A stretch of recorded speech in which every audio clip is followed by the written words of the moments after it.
in your house, house, house.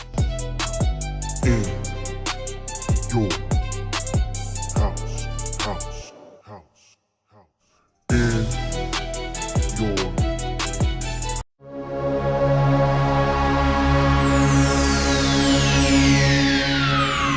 Ladies and gentlemen, may I have your attention, please? The show starts in 10, 9, 8, 7, 6, 5, 4, 3, 2, 1, go. Yeah. In your house with O'Con. Hey, O'Con in your house. Hollywood in your house. Hypocrisy's head in the clouds. Curating all kind of loud. Wrestling in front of the crowds. Paragon's holding it down. Anybody can get it. Josh Joseph standing on his decisions. He is the voice. There is no choice. We as them boys in your house making wrestling noise. Moving fast just like cruiserweight action. In your house is the perfect distraction. Pumpers in your ears when you in traction. Get this work with some wrestling action. Smoke.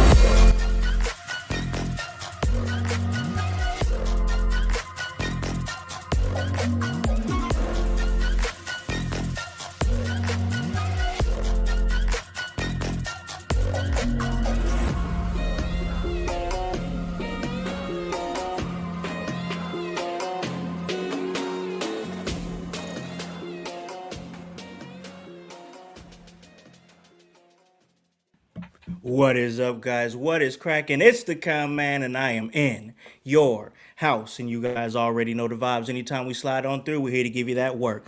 When it comes to this professional wrestling business, and guys, it is Sunday, and that means it is Sunday Fun Day. And I gotta tell you, man, I'm not having so much fun. It's snowing outside. I'm tired of it. All right, I'm tired of the snow. Get up on out of here. We just had this stuff melt. We sat on it for like 3 weeks, man. So it's frustrating. But you know what?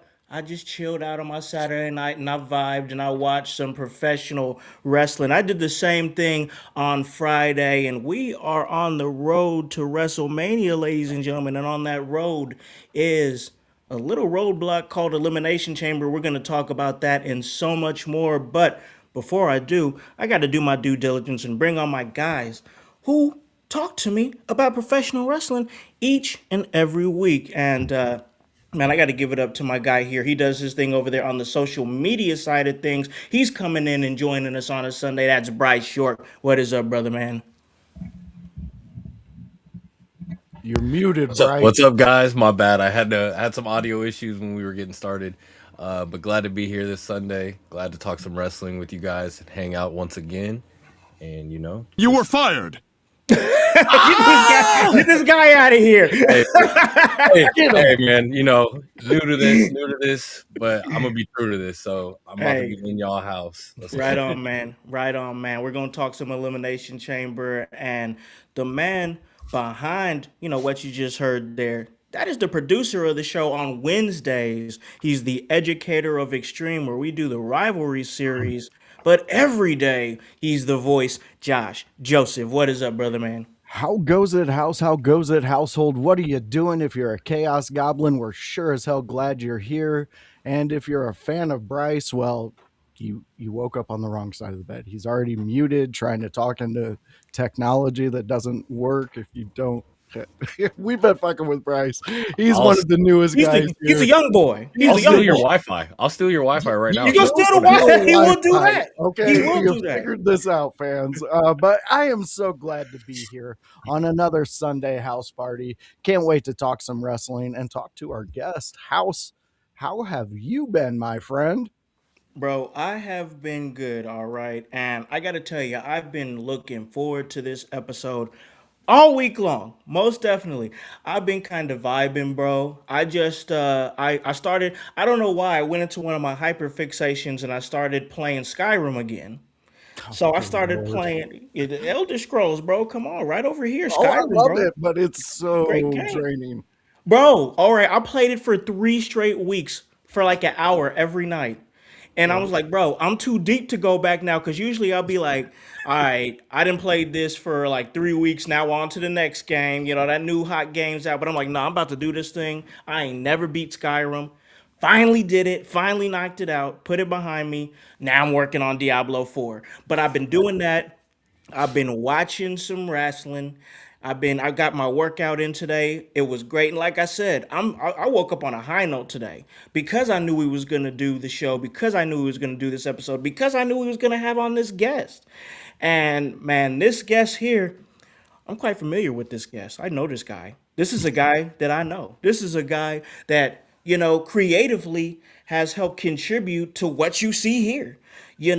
Once upon a time, back in 2019, pre-pandemic days for all you youngsters out there, I went out to Los Angeles. I went back to my roots. I went home and I got a chance to go and see my big brother. Now, hold on, y'all, all right?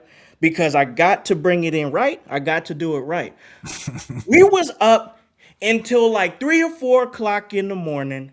I got to be on the plane that night back to Indiana, and we are just sitting over there cutting up, talking, catching up, and it's mainly about professional wrestling. And the bro said, "You talk so much about professional wrestling, you should do a podcast." And voice, I told you the other day when we was You did. prepping for this show Yep. that I was already like heavy into podcasts at that time, not doing them, but listening to them. Yep. So I was like, man, I could see myself doing something like that. I was real heavy listening to the Taz show at that time. I was working. I was listening to the Taz show. I listened to like, other stuff, Jim Cornette. And I'm like, man, I got a lot of opinions on wrestling. If nothing else, it'd be something fun to do. So, I took the bro's advice. And he started giving me some this and that's and ways to kind of, distribute the podcast. I started moving, and now here we are, bro. 2026, we're making some big moves, and we're doing some big things. And a lot of that is because of the influence of this man, the influence that he brought to not only bringing this to my attention, but also just the creative influence, man. Seeing everything that he does, whether it be music or poetry or film, creative direction, man, just so much emotional vulnerability, introspective storytelling, and social commentary. A poet, a hip hop artist, a filmmaker, a creative director, but more importantly than anything else to me, my big brother, AJ1, is in your house. What is up, man? Man, that was a hell of an intro right there. I want you to also add that I used to have you in the booster seat on Saturdays in Huntington Beach watching wrestling, and you used to watch it with me. I'm not going to take any credit or attribution that you were brought wrestling by me too. But what I want to say is thank you for having me on the show. I've been waiting for years, not just this week, but I've just said, man, I've been watching you this whole time, and I'm so proud of your consistency, your commitment, and your dedication to the business and establishing your own ground as a commentator, an announcer, a manager. It's been unbelievable. It's overwhelming because it's so few of us that actually follow through with the things that we think or dream about. And you just set yourself so apart while being a family man. And, I'm going to get into the admiration side society a little bit later, but we're going to get into this wrestling. But thank you. I've been waiting to be here. Man, and we are happy to have you here, bro. I appreciate that. I love you for that. And man, the only way I could think to pay it forward here is to talk about some wrestling, y'all. That's exactly what we're about to do because, man, we have got Elimination Chamber. We're on the road to WrestleMania, and what a road that it is. And man, voice, as you know, we ourselves here at In Your House, we're on the road to the SCX, the Squared Circle Ooh, X yeah. And March 27th, March 28th, right here in Indianapolis, some of the top talents are going to be here and they're going to be having two wrestling shows. In Your House is going to be a part of that. We're going to have a table. We're going to be getting some great guests. But once again, back to Elimination Chamber, back to SmackDown. And we're about to dive right into SmackDown. But I got to ask because I've been asking it for the last couple weeks, and I'm gonna start here with the voice because I just want to see where you're at, bro. We are on the road to the elimination chamber here. What is your current temperature on the elimination chamber? I'm excited. I am really excited for it because they're promoting it. They're really Yeah. actually giving it some time to breathe and Mhm. build, and they're hyping it up. And it's in Chicago. We all know what a Chicago crowd can do for any wrestling Ooh, show. yes, it can. And they can build you up and they can tear you down, but you better believe you're going to feel the love or the hate from Chicago fans. So I'm looking forward to it. Every time we've done a PLE in Chicago, anytime AEW's done one in Chicago, they usually have great results from the fans, the interactions, especially like we do. We have a new guy coming in here, Tommy. He's saying hello from Newfoundland, Canada. I'm glad you guys found that new land. It's great. Good for Canada. And thank you for joining us, Tommy. We like to have a lot of fun. I'm not poking fun at you. I'm just trying to have fun. Hey, And we I'm also have poking our fun. OG. What was that, Bryce? Hey, poor Tommy. USA won at hockey today, gold Ooh. medal game. So I I'm saw poking some that, fun. bro. That Oh, was the first time that USA beat Canada for gold medal since 1980, the Miracle on Ice, bro. Like, what? man. Canada, cold as heck. Yes, we're experiencing it too, but probably not as much as you. But it is cold here too, and we're happy that you joined us. Thank you. And Elimination Chamber. Let's fucking talk about it. Yeah, most definitely, because I got a lot of thoughts on Elimination Chamber. Man, I got to tell you, SmackDown was a good watch. But listen, Bryce, I want to ask you where you at? What's your current temperature on Elimination Chamber to PLE coming up this Saturday? Man, Elimination Chamber, it's got me hyped. I'm pretty every match on the card I'm interested in.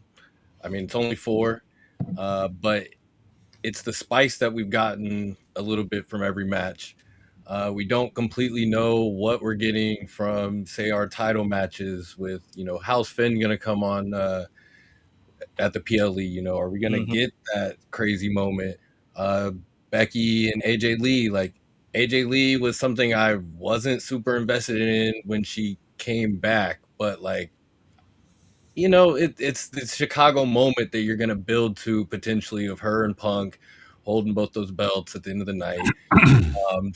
It's exciting for that. And then with both our chamber matches, it's not just six people so far that we've seen every week. Hmm. In the sense of, oh, it's the same people shuffled in and out of this. We got two brand new faces. Well, three brand new faces. One that's Hmm. younger than the chamber itself, Yep. in Javon Evans, and then obviously on the women's side, Kiana James being a surprise winner, which is something that Man. the last time I was on the show, I kind of mentioned, like, it'd be nice to see somebody that you don't expect to win those triple threats to just come out on top. And that's kind of what I got there. Yeah. No, bro, I'm telling you, I've been seeing the vision with Kiana James since a little bit before Royal Rumble. And she's been impressive. Bro, the way she picked up Nia Jax effortlessly. She didn't do it once, she's done it twice now. What? And she's impressive. What? She's got strength, What? athleticism, What? personality. What? And I think that she's got what it takes to be a solid US champion in You the were future. fired. No, I was not fired. I'm telling the truth, Oh, bro. sorry. I I'm was telling telling you, it. I'm the boss here. You can't fire me, bro. Like, you can't fire. But all right. I've talked enough because I got to get some of the bros' thoughts here. What are your thoughts on the current state of the Elimination Chamber? Okay.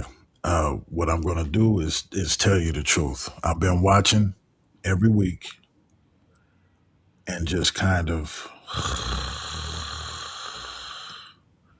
and then Fair. I saw the spot of Javon Evans on Bravo Americano, the OG cutter, Yes. and then I said, "Oh, okay, I'm ready to dial back in, get into the elimination chamber. Okay, I need to see this. Yeah. All these call ups from NXT over Femi, and I said, oh, I love what they're doing. They're mixing this roster up. I'm keyed up now. I'm dialed in. Kiana James, Trick Williams. Yeah. It's so much going on. But as Bryce said, it's many different potential Chicago moments that can take place between the variable of AJ and CM Punk, Finn Balor.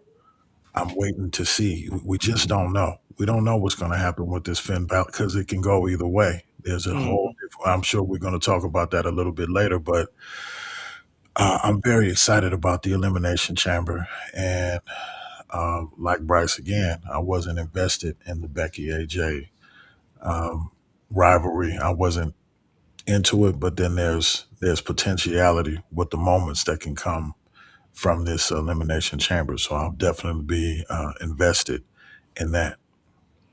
Yeah, most definitely. I like what you guys are saying. All you guys are saying as far as the potential Chicago moments, because, like I've said on this show before, in my opinion, Chicago is one of, if not the best wrestling town in the United States. They just love Easy. wrestling, and nobody loves it like Chicago, Illinois. It's just true. It's just true. But I want to stay with Kiana James real quick because I've been waiting for this moment as we dive into SmackDown. So she goes into this match. Big match situation there. Nia Jax, Charlotte Flair. I think when I saw the match card, I was like, Charlotte Flair, easy, easy. Of course, it just why not? Like Kiana's probably gonna look good in it because voice, I've been talking about Kiana James for a couple of weeks now. Most definitely. I've been talking, right? I've been talking a couple of weeks now, so I've been noticing this progression, and I've been thinking this, and now I'm gonna say it out loud. Kiana James is SmackDown's Maxine Dupree. Mm, Just Yeah. stay with me here, all right? mm, Kiana James is SmackDown's Maxine Dupree as far as Kiana James, the only thing that she had accomplished is she was a one-time NXT Tag Team Champion, Women's Tag Team Champion when those titles existed with Fallon Henley, and after that, she got drafted to I think she got drafted to Monday Night Raw like 2 or 3 years ago, and then we just didn't see her on TV at all, and we saw nothing for over that time. She had some injuries and things of that nature, from what I read, because there was so much time where I was like, "What, Kiana James? Whatever happened to her?" And then I'm like, "She's still signed with the company. I thought she got released 2 years ago." But Yeah. she didn't. And then she comes in and kind of this like whole we'll probably get deeper into it, but this whole mismatch like manager client relationship with Julia, where she kind of acts as her business consultant and her translator, which okay, that's fine. I think that they just brought her in to enhance Julia and give Julia English speaking manager while she's still learning to speak English. Same thing with Stephanie Vaquer, still learning to speak English. So they take classes, and in the meantime, in between time, maybe they'll have them not say much and say a little in English and say a lot in their native tongue, like Stephanie Vaquer, or they'll get a manager like they did with Julia and gave them Kiana James. And honestly, and I'm sure we'll get into this too, Julia's struggling to me, bro. Like I'm not connecting much with Julia, but Kiana James is standing out in a major way. And I don't think they expected this to happen. I think this kind of happened organically just because Kiana James has showed her ass in like every, what is it, voice? 5 minutes that she's showed her ass every single time. So I just think that the trajectory is a lot different than it was 6 months ago. Same thing with Maxine. I see our guy over there, Tommy, saying, "Oh, you lost me on that." Maxine is playing, but think about it like this, bro. The way I'm saying it is, 6 months ago, Kiana James, Maxine Dupree, they had no stock. They had no trajectory. Here it is 6 months later, and their stock is through the roof. It's never Yep. been higher. So that's why I put that comp. So I just want to go around here. I want to start with the voice here.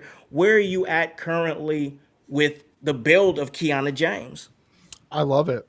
And I love the comparison you did, because I get it. I got it as soon as you said it, because she really is the Maxine over there.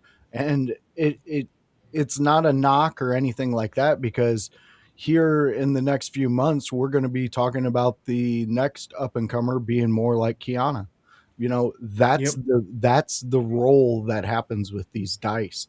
Like they always say, the house always wins, and WWE seemed to take the house's money and put it on these two, Maxine and James. I love it. I this when Bryce said that the young faces are coming into the Elimination Chamber, and he named Javon and Kiana. I love the fact that they're in it. Then, like we have all said around this circle, we don't know who's going to win this. Like, and that's where we need to be at, Yeah. especially in Chicago, Oh yeah. because for some reason WWE knows how to tickle the spot of Chicago fans. They get Chicago fans in that bed, and they just start working their magic and give a moment. And that moment usually ends with everybody in that arena on their feet screaming. And I love it. I think there's such a potential, a percentage of a chance that these two young stars could win the Elimination Chamber. There is a That would be chance. wild. It would be so wild. And to think about the visual you're going to get if either one of them win with that crowd. That right there, that takes you past WrestleMania. That takes you can ride that wave so far. And I think that's the big swing WWE might need to take at this time. And just real quick, I see Tommy saying we need more AJ. Uh, do Are we? you talking about AJ Styles? Are you I talking about AJ Lee? Are you I think talking he's about talking AJ AJ Lee. One? I think he's talking AJ Lee, but I think you're going to get that moment here in Chicago with her. You're going to get her presented. Bryce, you said it perfectly. That visual with both of them possibly holding up titles in Chicago, that Chicago will ignite. It'll be like the Bulls just won the championship there. It'll be insane for wrestling fans. Yeah, And I think, honestly, Kiana winning, I think that would be another huge ass moment, because that'd be nuts. Javon would be amazing, but I don't think that they're going to pull the trigger with Javon yet, I don't because think so. I don't think so either. I'm not seeing it with him yet, but I see it, but I don't see them seeing it yet. So I think they're seeing sparks of it, and we're going to get a push with him. But I'm I'm putting money. I think James might win this one, guys. That's wild to even think, because she's been hella impressive. Like when I went back, because I didn't get a chance to catch the entire Kiana James qualifying triple threat match, so I went back and watched it again this morning. Shout out to Bell out there, shouting out the household. But I went back and watched it, and I'm like, man, she's very as an in ring competitor. She's more polished than I thought she was. Yeah, Like from it's the crazy. it's crazy. Like she's in there moving like she's been doing it for like 6 or 7 years, and I'm like, everything that she's doing is hitting. She knows how to run the ropes. She knows how to slide in and out of the ring. She knows how to get out of the way in enough time. Like her instincts for somebody who doesn't seem like she's been wrestling that long are freaking insane, bro. Like, they are insane. Not even talking about the easy lift on Nia Jax. Like, that's nuts. The easy Yeah. lift on Nia Jax, Samoan drop, and then when she kicked out of the Samoan drop, when Nia kicked out of the Samoan drop, the facial expressions that Kiana James had was insane. Like, this is top tier talent that came, pretty much out of nowhere. And I like the possibility because it's like the bro said. I think one of the biggest things I'm excited about for this Elimination Chamber PLE is the potential of the moment. That's exactly what it is, the potential of the moment, because it's going to, you got to think about it, bro. It's in Chicago. We are on the road to WrestleMania. This is like the last real big pit stop before something big's got to happen. What's in that crate? We'll talk about that as well. But Bryce, where are you at right now with this quick growth of Kiana James? So for me, the Maxine comparison, it makes sense because to me they're both they're like projects. They're like low cost projects to me. Yep. Yeah. Like Julia, who I don't know if we'll necessarily get more into, but like I feel for her because she was somebody, name wise, you were like, okay, she's gonna come in, she's gonna do her thing just like Stephanie. And they kind of tried to present it that way, but then I don't really know. Like maybe she's just not connecting. Obviously, Kiana James is starting to connect. But it's Julia in comparison, it's like okay, you had to maybe bid for her, away from another company. Whereas Kiana James, she might have just been that talent who she's on her last leg. Might You're be the paying last her a contract, yeah. fraction of hey, if we roll her out there for a couple weeks, see what this goes. And then for us as the fans, when you get that person that like you don't expect to go out there and do that thing, you didn't expect. I'm trying to think about back to a crazy moment, but Sami Zayn when he fought the Jackass Crew at WrestleMania, when Yeah, Lehman did it to him, and it was like crazy because it's like you didn't expect it.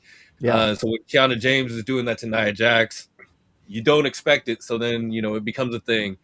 So it's awesome to see her growth in that way. I think she's better than Maxine. I Who agree. I on off rip, I agree with that. and I might be a Maxine hater, but that's just me. I'm not even No. a hater. I just think think She Kiana wrestles better. But she hits the spots better, like with the crowd. I Yep. She's do able to do that. disagree with you though that she could win this. Like I think there's no way in hell that she wins it because Okay. I think she'll give us some big moments in the match because we're gonna make her name there, and this is a way to make her name. Like she doesn't have to win the chamber at all to make a name for herself I agree in the with that. slightest. True. But we're going to be building to WrestleMania after this. You're trying to build that marquee. You're putting name versus name at the end of the day. And Kiana James, like, she's not there yet. She's going to get there. If we were going to look at a young talent in these chambers to get that surprise push, to me, it would be Javon Evans, just because he really is the future. They've kind of already shown him, and they've been showing him as the future, kind of. So I could see him if we got a surprise young talent to go straight to WrestleMania. It would be Javon to me. Yeah. But- No, I like that. Can I just real quick? Sure. I understand where Bryce is coming from with that analogy, but WWE also has to make up to the fans. They have to get some type of grace, and this would be the easiest way. I would love to see Javon win this, but in his future, for right now, there's a lot of big name roadblocks. Kiana's future, there are some roadblocks, but she can be one of those big names really quickly. It That- depends. Yeah. It depends on how they build her, because at that point, I know they're doing like the whole tag team thing, but you gotta kind of melt her away from Julia.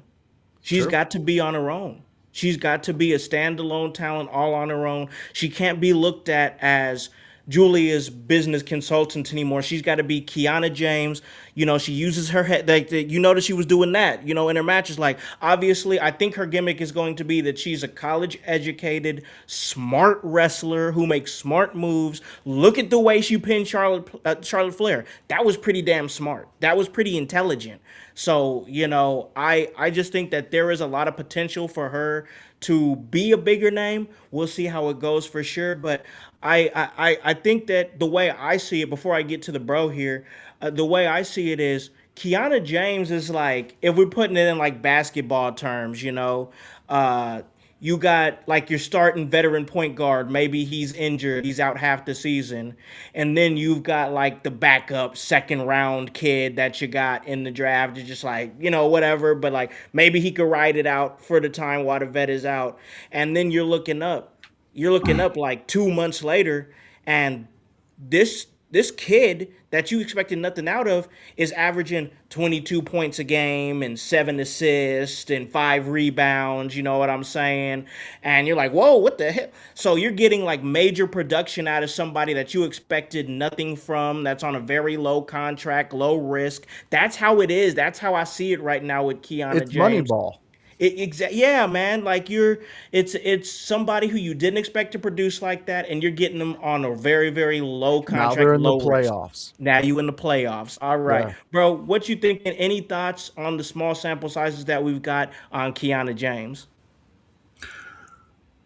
It's real hard to say anything after The Voice and Bryce cut their takes, and then I was left with me like, what do I say? Am I agreeing with either one or the other? But what I have to say is an interesting little flip here with Javon Evans. I see Montez Ford when he was called up from NXT to the big company. Hmm. It was the same thing. The athleticism, the charisma, the whole thing, and then they stuck him with Angelo Hawkins, right? Yeah, Doc. Is Yeah, that yeah. Angelo Dawkins. And I've always thought they need to pull him away from him. They don't. The Street Profits, they were just staples on SmackDown, and I Hmm. said, when are they going to cut Montez and let him run just a nice little solo run to see what we can do? And I Yeah. think that Kiana James is getting the Fatu push, the Fatu. Oh Oh, no. we lost No. him. So he said he's getting the 5-2 push. I think like, oh, There there. he Oh, is. he's back. There he is. Okay, they're getting the Fatu push Hmm. for her, where we're looking at all this dynamic. Uh, I want to get into the six M's. We'll get into the six M's later. The perfect wrestler has to have six M's, and we'll talk about it, later on down the line. But I always measure the push of a wrestler based on the six M's, and I agree with Josh and Bryce. My predictions with Elimination Chamber, I don't think that Javon will win either. I think he'll have an incredible spot that we'll be talking about, and Mm. he'll be used for that spot. But this Elimination Chamber through WrestleMania, you got that 2 month window to paint it however way you want to paint it. So that's why we're here in this big question mark potentiality of what anything can happen in this Elimination Chamber. That's what I'm excited about, is that we never want to be able to accurately predict the turnout of a PLE, and that's the case here. We don't know. We don't know what's going to happen, and any way it goes, it would be exciting. But then you have 2 more months before the big show. You know what I mean? Yep. And Kiana is excellent, just as you said. Uh, Excellent enough to pull it off and surprise us all. I don't know if that's in the cards for the direction of where they need to go with that WrestleMania build. Yeah.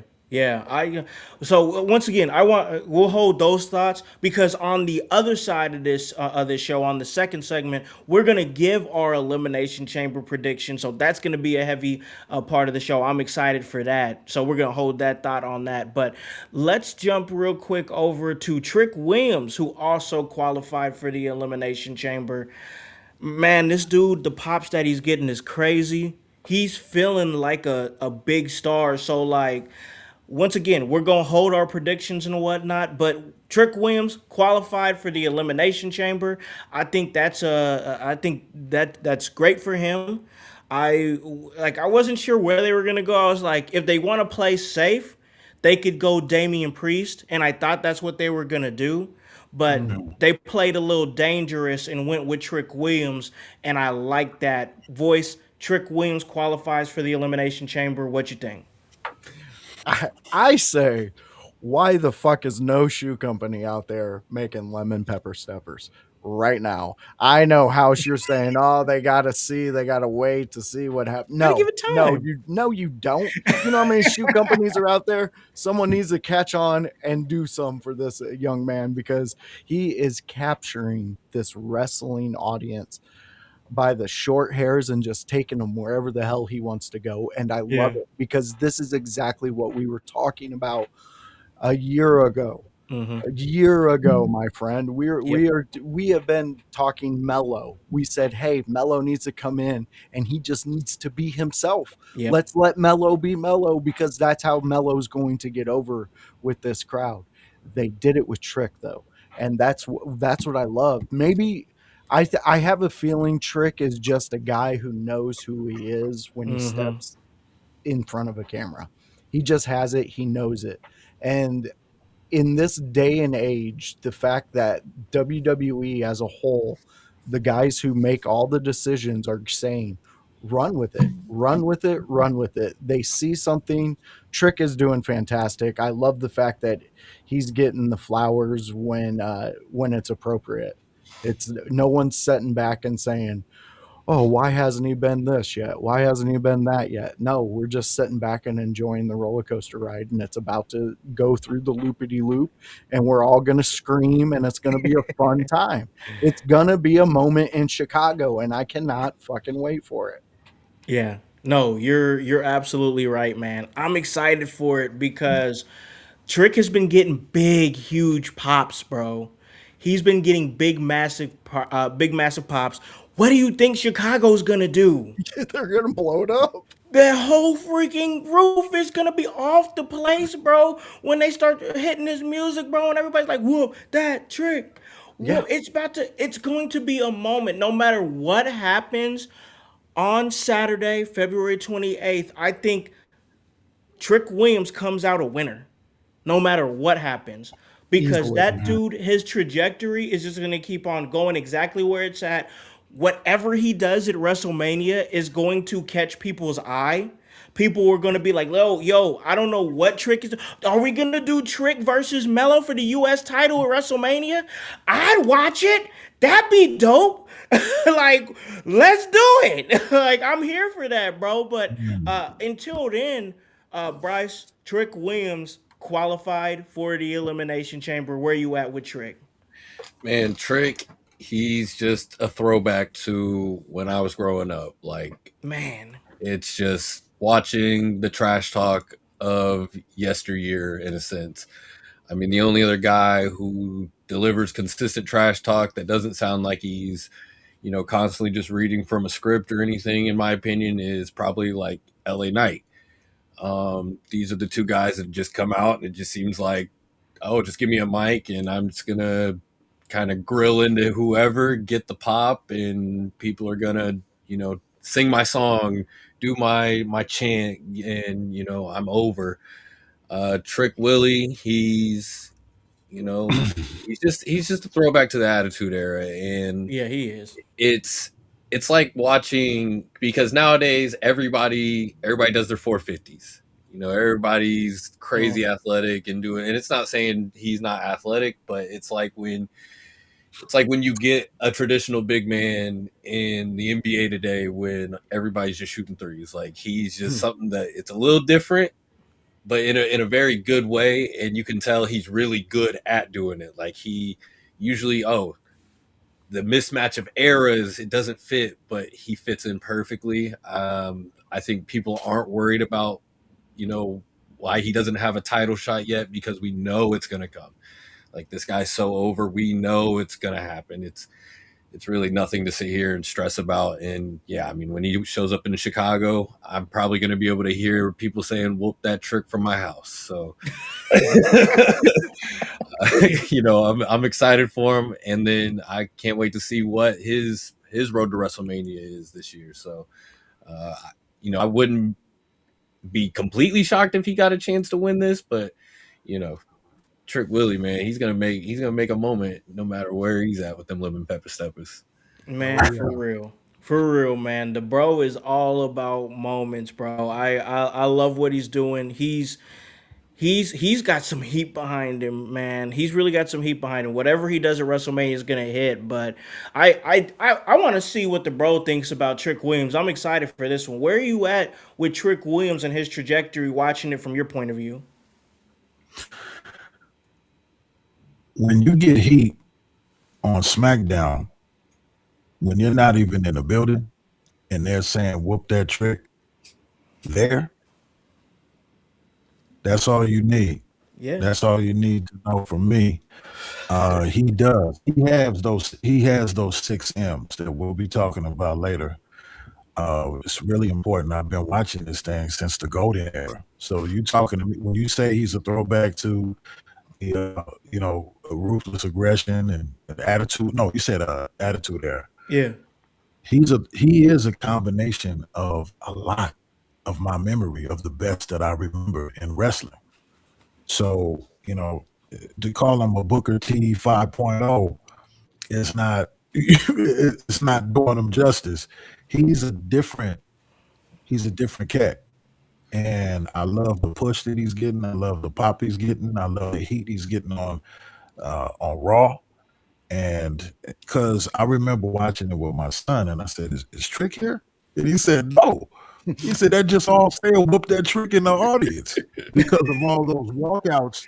The walkouts that were coming, I think it was 2 weeks ago, where it seemed like everybody was coming out interfering, and that's what they do in the lead up. Those go home shows. It's Hmm. always pop outs all the time. So that's what I couldn't believe is that I said, they stand whoop that Trick, and we watching Raw.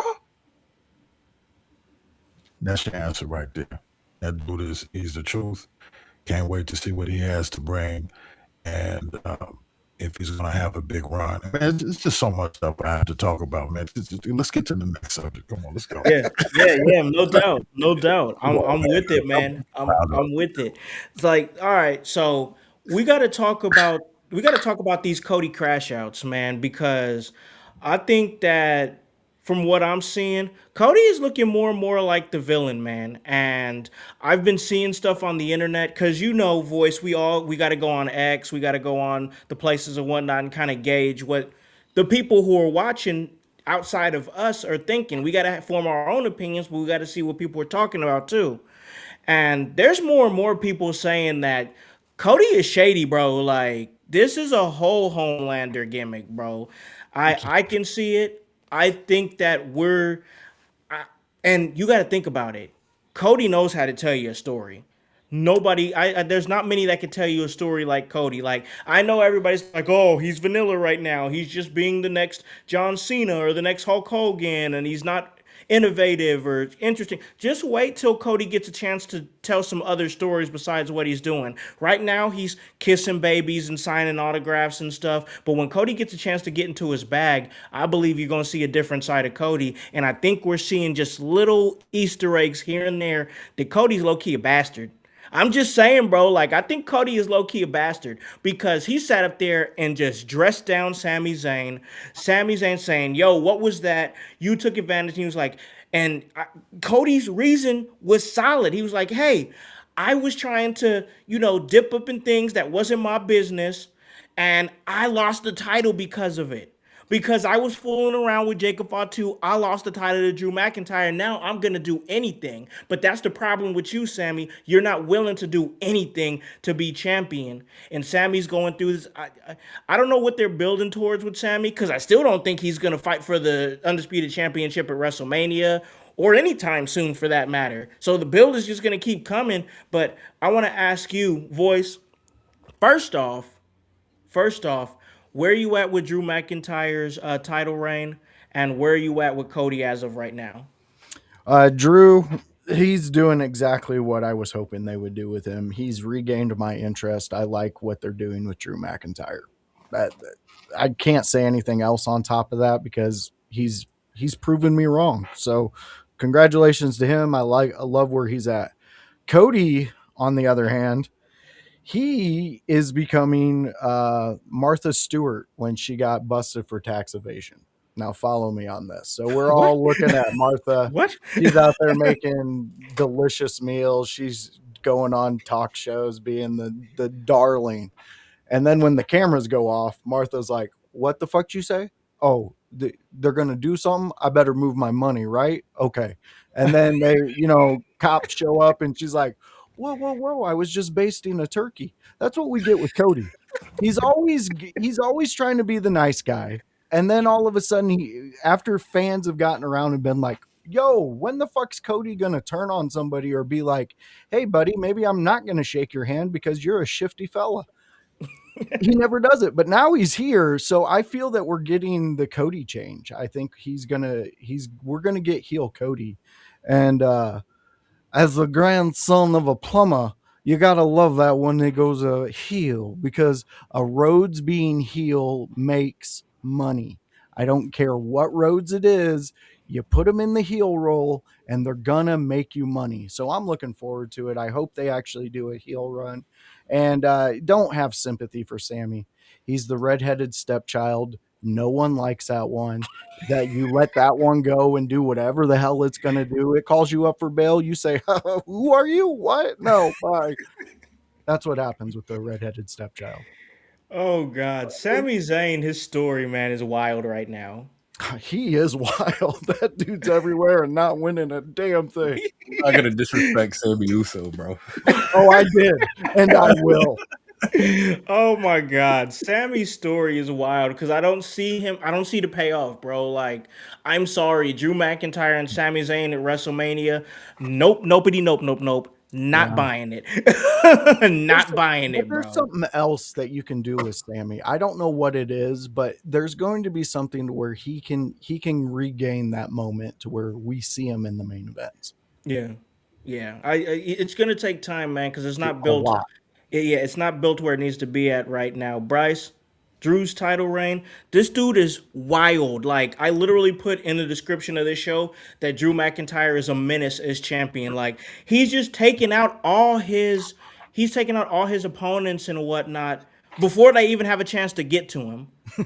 That's that's fire. I'm sorry, but that's fire. Like, I like that. Also, Cody, I don't know, man. Like, we're talking about, oh, we're waiting for Cody to do this dastardly thing to turn heel, but Cody's been lightweight doing dastardly things right in front of our face. So, like, I don't know, Bryce. Where are you at, Drew and Cody? I'm gonna start Cody and Sami really, because one, the moment in the hallway, Cody, kind of giving you that glimpse. Okay, this guy's really a dickhead, and then you get the moment of Sami getting triggered right after Trick, where he kind of, he crashes out. Then you think he's gonna go and do something to Cody, and then he stops and he apologizes, and the crowd was really disappointed in that moment. So I'm wondering if that moment becomes something where they're like, okay, we fucked up there. Why did we not just let the Pull the Satan trigger. crash out, do something right then and there, or whatever.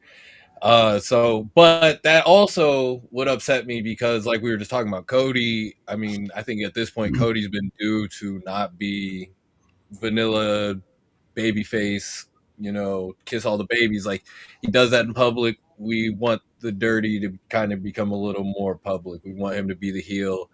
So I'm kind of ready for them to pull that trigger, but I'm kind of scared after that moment, like the trigger kind of gets pulled maybe for Sami instead, in some sort of weird revenge thing, because he kind of mentioned like, hey, you had help when things went down. So I'm just kind of wondering if that little bit of dialogue plays into the later. And then with Drew, man, like Drew is getting into stuff that is beyond just Fatu and Cody, and I'm starting to wonder how much it's gonna bite him in the ass. Like I'm starting to wonder if Aldis what's the penalty gonna be? What does Drew do this week that takes things over the top? Because he's a D1 instigator. He's gonna go out there and do something so over the top this week that like Aldis is gonna explode. And what does he do? And what does he do? Maybe the chamber isn't 6 people. Maybe the chamber starts with 7, and we got 3 guys in the ring to start the match. And Drew's in the match or something. I don't know. The hell? Maybe maybe that's Drew's punishment for he's fucking up every single person they're trying to put in this chamber or something. And Aldis is just so fed up that he's like, you're in the chamber. Maybe he's the 6th person. Maybe it's not an extra person, but like.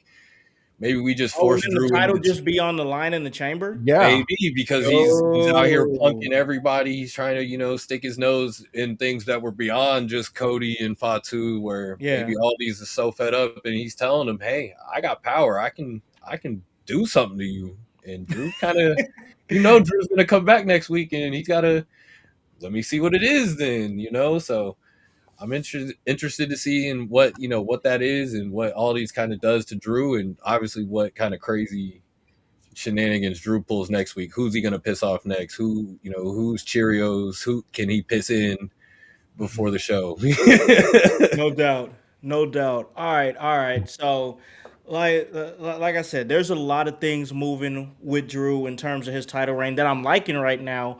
He's not just resting on his laurels. He's not like, oh, I'm gonna miss a show. As soon as I saw that man in that skybox, I was like, all right, bro. All right, I'm messing with your title reign, because he could literally like not be on the show, but Drew takes every chance to be on the show, and I dig that for sure. All right, bro.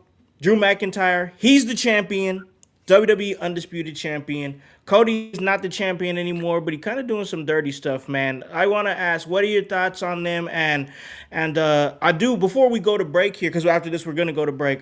Break down those 6 in 4s. Does Drew have it? Does Cody have it? Trick has it. You said. Go ahead and talk to us. Okay. I love what they're doing with Drew. This is it's been a long time coming. I've been waiting for this kind of run with him, and I don't like what they're doing with Cody. I'm also been ready for the heel turn. I thought it was coming last year with Cena and everything, and Yep. But I need a Cody heel turn. I need Sami to. He's going to continue to get holed out, smutted out. As he's always been, and we have to sit there and tolerate his story, because I think Bryce said Sammy Uso, and you could give him all kind of names. Sammy Owens, you could give him a whole bunch of names, but Sammy, please don't mention anything about Sammy for the remainder of the show to me. I'm gonna get up and I'm gonna walk out and mute my microphone and my camera. If we don't want that. We don't you want don't that. You don't want that. We got 2.5 hours left, so let's just don't do that to me, because that brings up too much bad stuff for me. All right, Man. yeah, just too many frustrations. The 6 M's Yes. are for a perfect wrestler. It is the music, that walkout. Is it popping? Speaking of Cody, of course, that music for him it's monstrous. That's it. The Usos. Do they have that music? Second thing is the merchandise. What about the shirts? Fatu is a good example. He had a lot of Raw T-shirts that had and reflected his energy. Then you have the move set. What's your skill in the ring? The fourth is the microphone, of course. Can you command the attention of the crowd? Can you carry it out? Then you have the moments. So all these things that you have, do you have those memorable? What were the moments about Drew McIntyre that you remember the most out of his career? Mankind, Hogan. For Hogan, me when he walked out, when Sergeant Slaughter and Iron Sheik were fighting, we going all the way back to the Golden Era, Channel 9 on Saturday. Bruno San Martino, Gorilla Monsoon, Vince.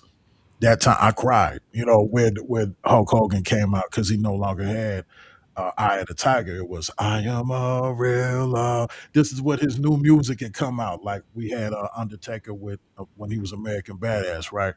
So it's the moment. What do you remember about the person? And the final one is the mystique. You can have all five, but what about that rock, that Trick Williams, I feel, has that mystique. You don't know what's gonna happen, how things are gonna turn out. It's an open canvas to the momentary pop that you see with those superstars. So if you got those six, I think I'm dialed in because I want to see that run. I want to see those promos cut. I want to see everything. And yeah, Cody, come on, man. Just give us the heel that we need.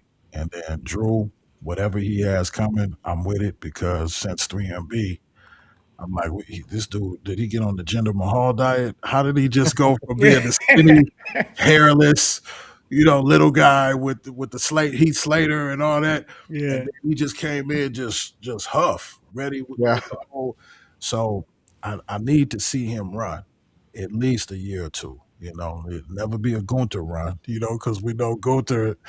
We talk about Gunter later, man. I love Gunter. I love Gunther too. Get God, I to the love that cat. get to the commercial, man. Do your thing. All right, all right, all right. We're gonna get to it, but real quick, let's get some quick little news and notes. Just some small things from SmackDown. I'm gonna go around the room here. We'll keep this condensed. Voice. I know we were talking a little bit about Jade Cargill. It looks like they're trying to build up for her next opponent, though. But she had a segment with Mi Chin and B-Fab, and it looks like that they're continuing to build that. Just give me some quick thoughts on where you're at with Jade Cargill. I love that they're bringing back Mi Chin and BFAB in the Jade world because the Mi Chin, she got her big pop from that run that she was doing, messing around with Jade. So Jade right now she's on the great road. I mean, she's doing it. She's putting in the work. We're seeing the evidence of that. So I'm looking forward to that. I need a little extra out of her though. I need some type of edge to her. I need something like that, and I think that they're going to be able to build to that, especially bringing Michin back into the fold. So I'm looking forward to it. Yeah, most definitely. All right, Bryce, I want to ask you. We saw Aleister Black pick up a big victory over Randy Orton. I think that was huge for him. Aleister Black, I think they're trying to slow build him a little bit. Where are you at currently with Aleister Black? What did you think about him picking up a victory against Randy Orton? And that's a guy that I feel like it's just about time. Like in general, this is a guy just kind of you you kind of present him to be this spooky thing, and it's something that really, like, it's something that always has thrived in the WWE though. Like, you want the Yeah. mystique, you Yeah. want the spooky guy, you get the Undertaker-esque presence, you get the crazy entrance, and that's a guy with the entrance, that's a guy with the moveset. I'm not gonna say he's got all six or anything like that, but this is a guy that he deserves to do more than the things he's done over time, probably in both companies. So I'm just happy for him to get a win, even though it was dirty.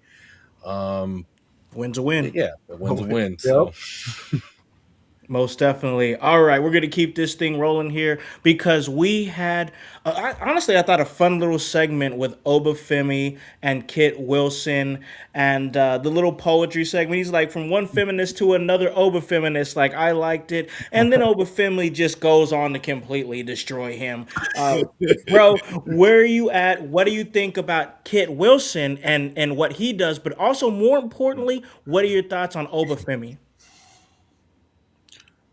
he almost has all 6. He almost got all 6 Yeah. M's. I'm still trying to calm myself down from Bryce saying that What about Kit Wilson? what was it? No, it was Alistair Oba. Black was a spooky Obafemi. thing. He's a spooky guy. You know, they need a spooky guy. That need the Bray Wyatt. The Wyatt Six, they're just spooky guys. Like, right. Yeah, you know, Oba. Yeah, come on, we need to push. I don't know what they're doing with him. I don't know what's going on, and that's the big mystique right there. That's the big question mark with him. I'm watching. Yeah. I'm watching. Yeah, see, I'm a hurt guy from Ruthless Aggression, Attitude Era, Golden Era. There's a lot of latchkey kid moments that I have that they give me a guy that I like and then they take him away. I feel it. I Either promise I feel it. either injuries or he's not connecting with the crowd. He don't have a mic, so I don't know. The kid was that was a nice little promo there, but I don't know. I don't know what's up with Obafemi. Hey, I think it's coming. I think they're trying to slow build him, at least get him through Mania. We'll definitely see. And listen, what we're about to see next is the commercial breaks. But before we do that, I got to let you guys know, we're having a great episode here. We talked about some Smackdown, and then on the other side of the break, we're going to get some Elimination Chamber predictions. Man, it's going to be a tough one, but we're going to give it hell. We're going to talk about that and so much more on the other side of this break. Hello everyone, it's the Pope Elijah Burke, founder and president of the Love Alive charity. I wanted to take this brief moment to share with you my charity's continued humanitarian efforts to positively impact the impoverished communities in and around the greater Jacksonville area. This cannot be possible without your support. If you'd be so kind, please take a moment to visit our website, love-alive.org, to learn more about the charity and its mission. Also, feel free to donate to our 501c3 organization that operates off of the donation of the public, which is you. Whether that be by website or via Cash App, $1 help makes a difference in the lives of others as we continue to positively influence many people by being the change that we wish to see in the world. Welcome to the Brainbuster t-shirt website where your favorite podcast team in your house lives. Look at all these fantastic options you have. If you want that sweet hype, we got it. You want to be divinely designed at yours. Have you lost your voice? We have all that voice merch for you. Are you just a part of the household? We got that too. Brainbuster tees is where I YH live.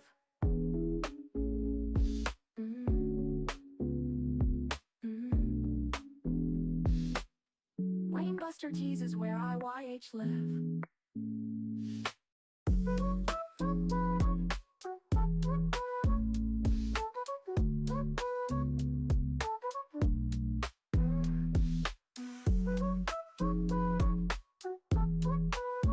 In your house with O'Con. Hey, O'Con, in your house. Hollywood. Emerge faithful for coming out to Emerge 91 Blood and Bone. Since 2019, I have been the executive producer of the In Your House podcast. Since 2021, I've had the opportunity and the privilege to be a part of Emerge Wrestling in Columbus, Indiana.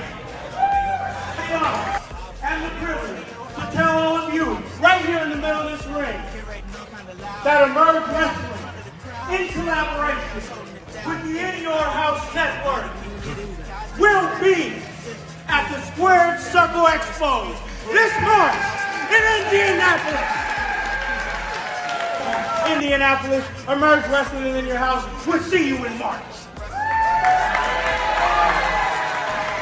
Hey, O'Con, in your house.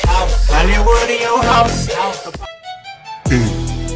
Hey guys, it's the executive producer of the In Your House podcast, Alakon the Con Man House, here to tell you on this commercial break to like and subscribe to In Your House on YouTube. Follow us on Facebook at the In Your House Wrestling Podcast. Subscribe on Twitch at Team IYH. And remember to follow us on Apple Podcasts and Spotify.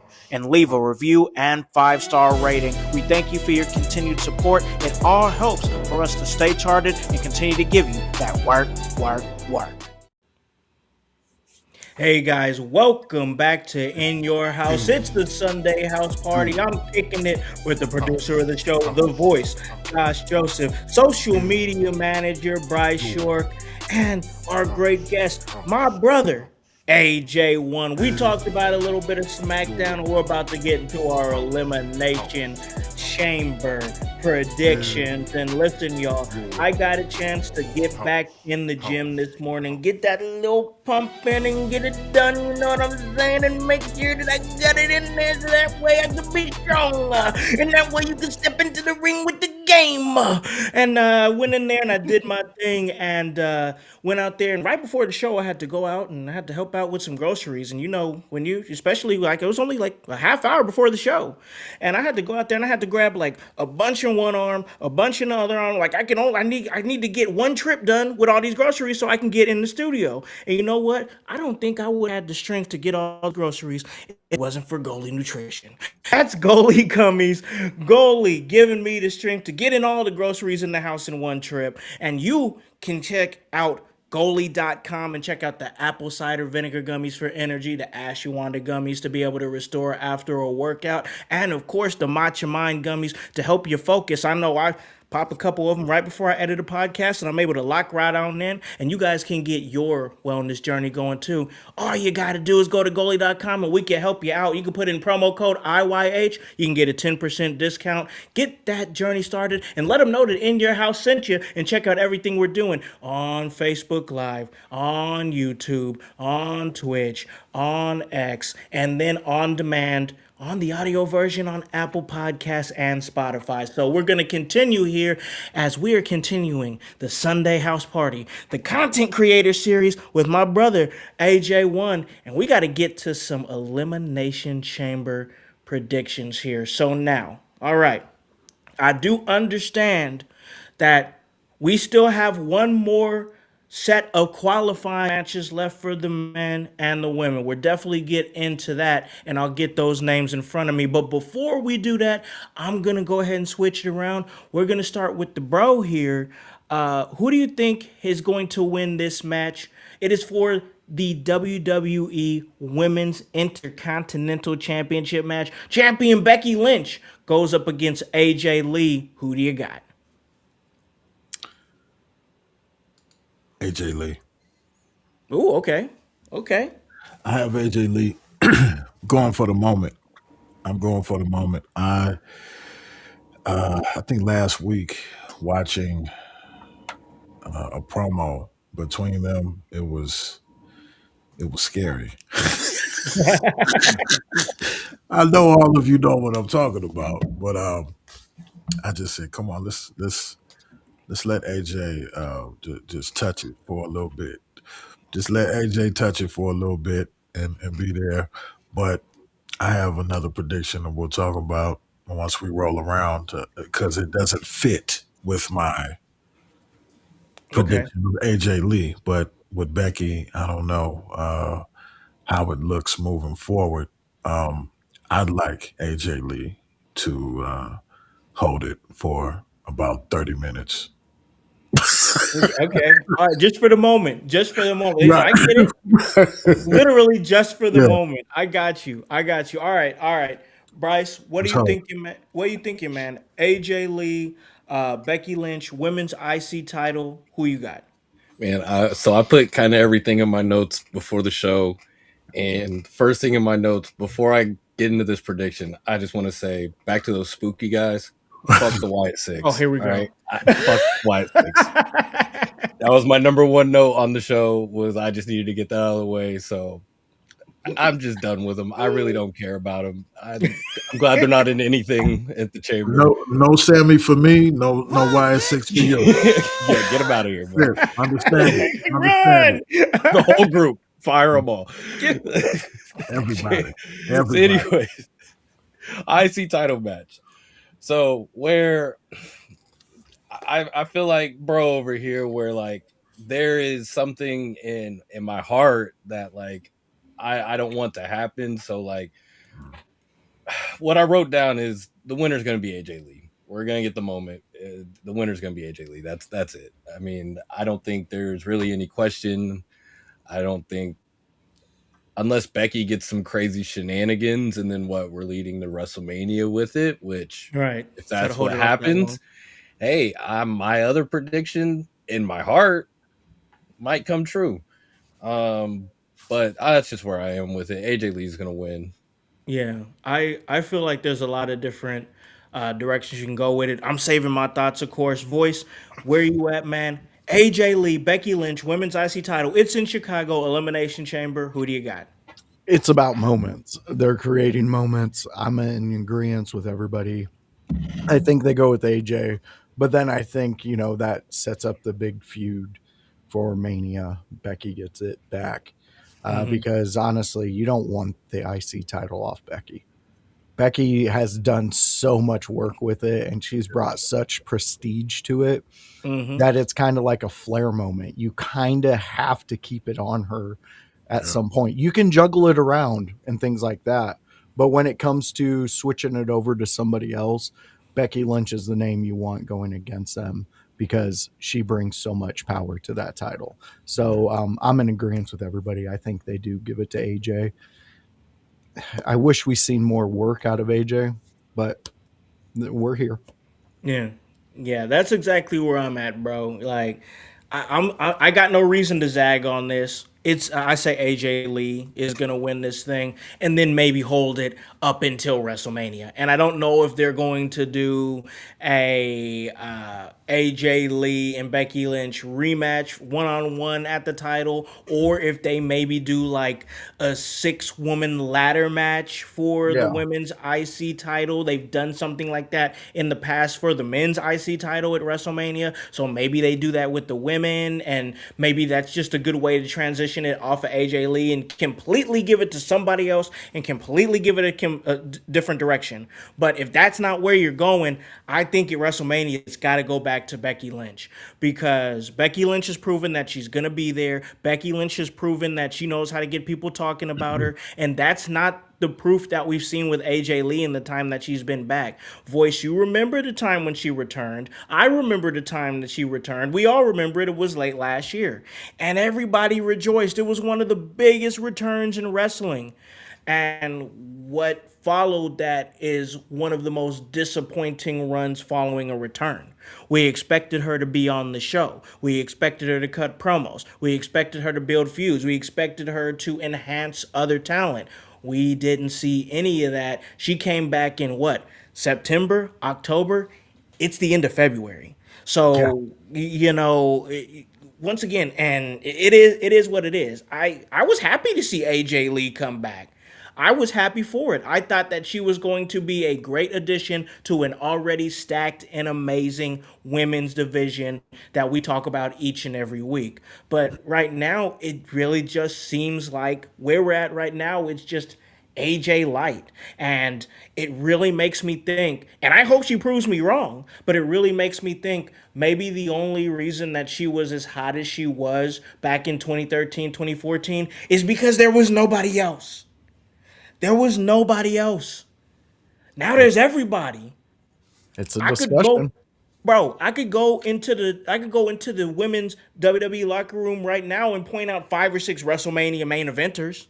She was You playing know against what I'm plumbers. saying? Like, you couldn't do that back in 2013, bro. Like, you couldn't do that. So, I don't know. Once again, hope she proves me wrong. But in the meantime, in between time, I'm gonna say that it's AJ Lee who's gonna win this championship. Let's move on to the next match, which is another championship match that involves AJ Lee's husband. That's CM Punk. He's gonna defend in Chicago, his hometown, against, honestly, one of the more compelling characters on Monday Night Raw right now, unexpectedly, and that's Finn Balor.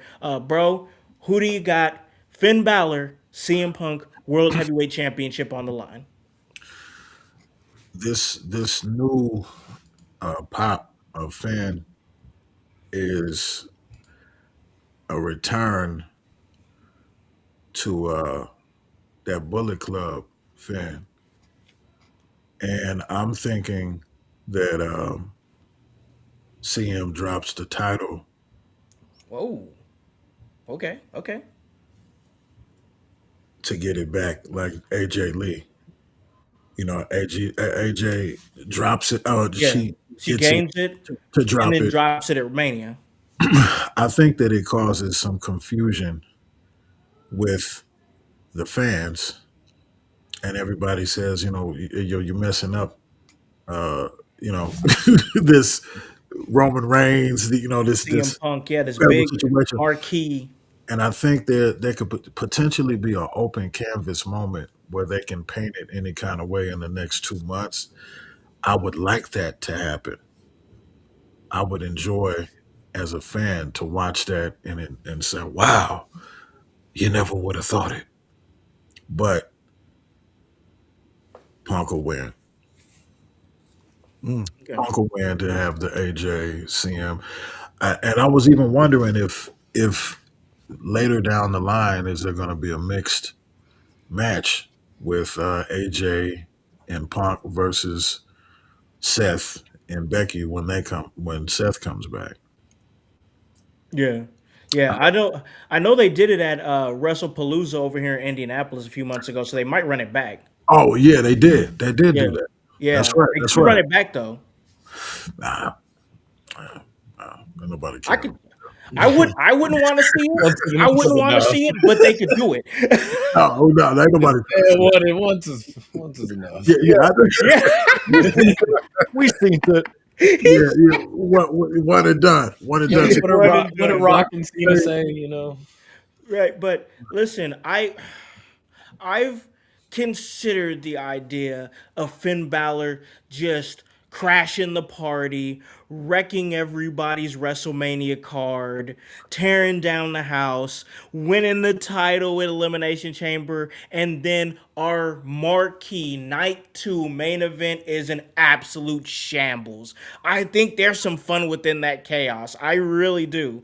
That it makes for a good road to WrestleMania build. Like, well, I mean, Roman is locked in. He won the Royal Rumble, but now is it going to be Finn Balor versus Roman Reigns? Night 2 WrestleMania. You could have executives. You could even do a story where like there's executives on the phone with Adam Pearce and they are pissed. Pissed. Why did you do this? Why did you make this match? Why did you ruin our big money main event? What are you doing? Adam Pearce is feeling the pressure like, dang, I kind of messed this up. That's good TV. Yeah. That's compelling television. You have Finn Balor be the one that come in and ruins everything, ruins everybody's marquee. I think that's money. I think that's great. They won't do it because it's damn good, but that's great. Right. But Bryce, where are you at? Finn Balor, CM Punk World Heavyweight Championship. I mean, this goes back to my last pick of saying like there's a pick in my heart, there's a pick in my brain. Kind of like he was saying though, like there's a few ways this could spin to WrestleMania if Finn Balor wins. There's also, I mean, there's a story there a little bit with Finn and Roman again. I mean, yeah, the last time with the whole demon thing, you had the weird belt or the rope thing, it broke, and then he Ugh. lost. I don't really Yeah. want to talk. Terrible. Just stupid things that happen. But I mean, Finn is the guy that beat him for the championship in the first place. So they can fight. I think if somehow you turn it into a triple threat or anything at WrestleMania as well, like I think it's a really good match. It also gives a crazy way for if Finn sneaks out of WrestleMania somehow. This is me fantasy booking at that point. Sure. But just I want the craziness. I want the demon to come out the box. What's coming out the box, we still don't fucking know. But I want the demon to show up. I want the demon to win. So as you can tell, my pick for the winner of this match is CM Punk. Yeah. Yeah. The other two matches are gonna be the one that's gonna have our brains like, but for me, these first two are kind of a cakewalk, man. But Voice, what do you think, man? CM Punk, Finn Balor, World Heavyweight Championship. I see that look in your eye, man. You look like you got some chaos inside your eyes right now. What are you thinking, man? What do you got? What if we could rewrite history? What Okay. if we could take a fan favorite that won at Mania against two behemoths at the time? What if we could tell the story without the murder suicide afterward? Oh my God. But What he's if still a we could demon. do this? He is still a demon. This is still true. But what if we could just put Finn in the story in which they told with Benoit and make it a triple threat at Mania? With Michaels and Triple H? Yes, in which Oh. Finn has some way, and this is where you can bring in the executives and things like that, in which Finn gets a win in some way. He doesn't win in Chicago because Okay. they're saving that for AJ and CM Punk. Right. But somehow Finn gets into the match between CM Punk and Roman Reigns, and then you get your Finn Balor moment. Then you see the things change because they did it with Benoit. Why can't they do it with Finn? So Give it to me. you I'm thinking it like this. You have him lose at Elimination Chamber. Then he find his way in a match. Maybe he's like one final opportunity. I don't know how you spin it right now on top of my head, but that's the moment he's like, all right, I gotta cash out. I've got to put all my chips on the table right now. WrestleMania 42. The demon has to come back one last time against Roman Reigns and CM Punk, and that's when you pull it. Why? So And Pierce can be involved in this. so what if the Judgment Day screws Finn at the chamber, but somehow Finn Okay. spins it into being like, "Hey, I didn't want that. I was gonna, I was trying to do this." And that's how I don't know. Somehow he convinces them through He the narks goodness. on the Judgment Yeah, Day. he's like, "Hey, Yeah. man, Finn that wasn't becomes an me." informant. And somehow that lets him like, okay, final redemption. Here it is. Now the demon comes at WrestleMania as the That's surprise, and his last ditch effort. So then like, And all that's my when okay, you dreams would come bring out true. the demon. All let my me add dreams to come that. true. Let me add to that. Like, what if they did it and they were like, all right, so the Judgment Day in some kind of way cost Finn the match. And Finn's like, man, all right, because they've already been having dissension as it is. And finally he's like, man, maybe CM Punk is right. Maybe I don't need y'all around me. I'm gonna try to get my one last final opportunity. And y'all can just get away from me, like stay away from me. And they're like taking this, stay away. No, you ain't gonna get rid of us. That's not happening. This is a family. You gonna understand that we're family. And then fast forward, he gets that opportunity at WrestleMania 42, and then they spring it. They spring it like this. He's the demon. He comes out as the demon back. Everybody's like, oh my God, he brought the demon back. Oh my gosh.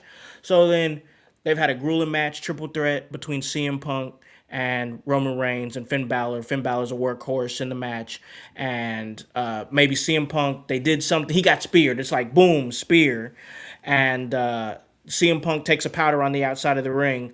And then you have the Judgment Day. Judgment Day comes in, and Judgment Day is trying to be like, oh no, we're telling you, we're about to help you out. We're about to help you out. So then you finally have Finn officially pull it. He like boom, forearm on JD, boom, drop kick on Dominic Mysterio, dispatches both of them. You all the while Roman, who's ruthless, we know Roman does not care about none except for winning the title. He's in the corner powering up for the spear. Maybe he runs for the spear and like boom, hits him with the spear. We're like, that's it. This is it. One, two, big kick from Finn Balor. Everybody's like, oh my God, he kicked out of the spear. This is WrestleMania 42 last match or whatever. So you have Finn. He's getting his offense in. He's got Roman down maybe with the sling blade. And then he's ascending the ropes for the coup de grace. You have JD come grab his leg, kicks him off. You have Dominic on the other leg, kicks him off. Then he goes for the big coup de grace, misses, rolls through, comes through. You think you're gonna get a spear? Boom! Elevator drop kick from Finn. He goes up, big coup de grace. 1, 2, 3. Roof comes off the place. Champion Finn Balor, the Demon. That's a moment, bro. That's that Chris Benoit moment. You can get there with just Roman interfering in this match at Elimination Chamber. Oh Because yeah, you can do say that too. Roman gets so in his head that he needs to beat CM Punk to prove that he's best in the world, that he doesn't need Finn in there trying to disrupt it at Elimination Chamber because he needs WrestleMania with CM Punk. So he comes out, does something, Pierce gets involved. Pierce says, "You know what, Finn, you have it. I'm giving you that chance also at Mania," throws him into it, and then you can have that Judgment Day moment. Even quicker. Yeah. Like that gets to where you need to go even quicker. That's how I I didn't want to see it. I didn't Shout I didn't out, I didn't shout talk a out to lot. the bro. Oh, excuse me. Shout out to the bro for the wrestling IQ breakdown of what you saw. That was incredible. Hey, It appreciate reminds me that. of LeBron. There was a viral thing. LeBron had broken down this play. He took Yeah. about 10 minutes to explain um, like a 30-second play, and they talked Yeah, yeah, I about it. remember that. You remember that? Yep. You just did that. Yeah, Oh, right shout on, out. man. Right on. Hey, Except I think Howse would hit a free throw afterwards. Hey, that's one of my favorite quotes, though. I say it all the time. man, listen. Shout out to Sam Knight. Shout out to Sam Knight, bro, because that's how I'm able to do stuff like that within the realm of a match. You broke that down for me, but I talked a lot, so that's just easy for me to say. I think CM Punk's gonna win. CM Punk's gonna win. Come out on the other side. I mean, CM Punk's gonna win. I don't know. It's CM Punk It versus is what it Roman is. Reigns. It's top billing. Come on. Yeah. What do you want from me? It is what it is. What do you want from me? Boy can All right. dream. Let's get to the hard part, though. All right, let's get to the hard part, and that's the Elimination Chamber matches.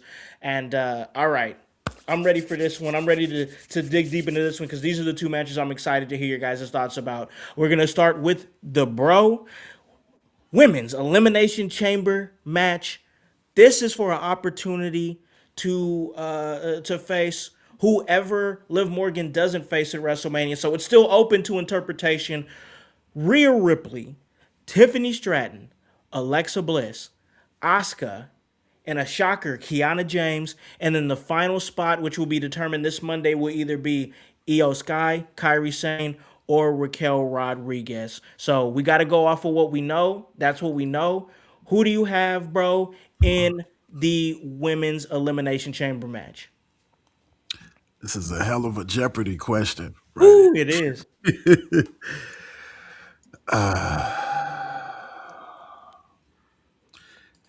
There's been many that I've pulled for and just have been completely disconnected to what the company is pushing.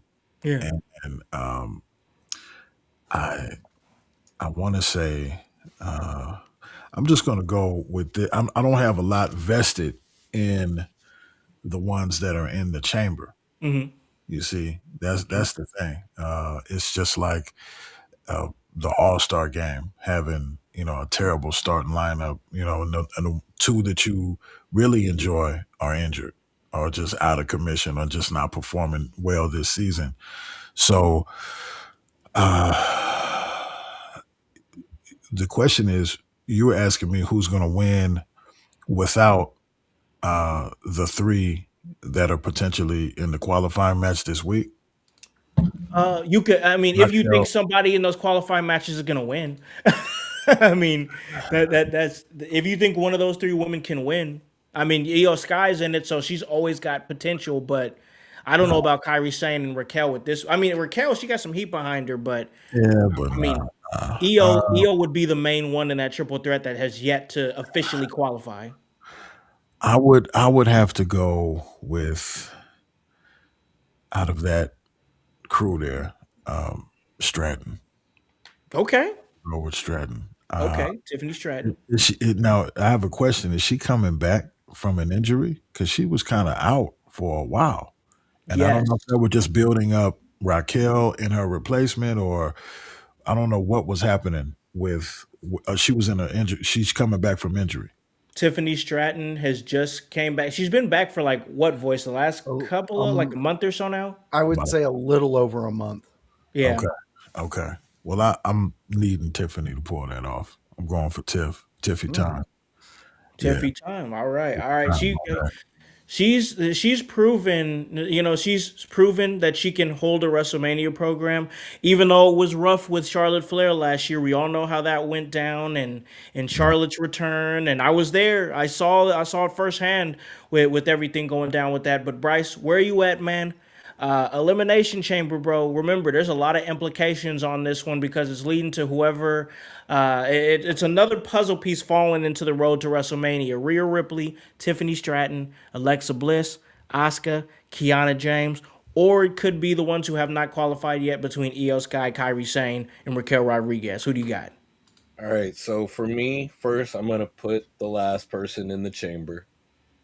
I think in that triple threat, you get Raquel. I think she's the Okay. one who gets put in the chamber out of those three.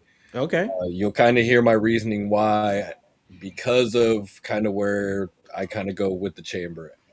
The people in the match, the only ones then that I would look at would say probably could win this match would be then Tiffany Stratton and Raquel Rodriguez.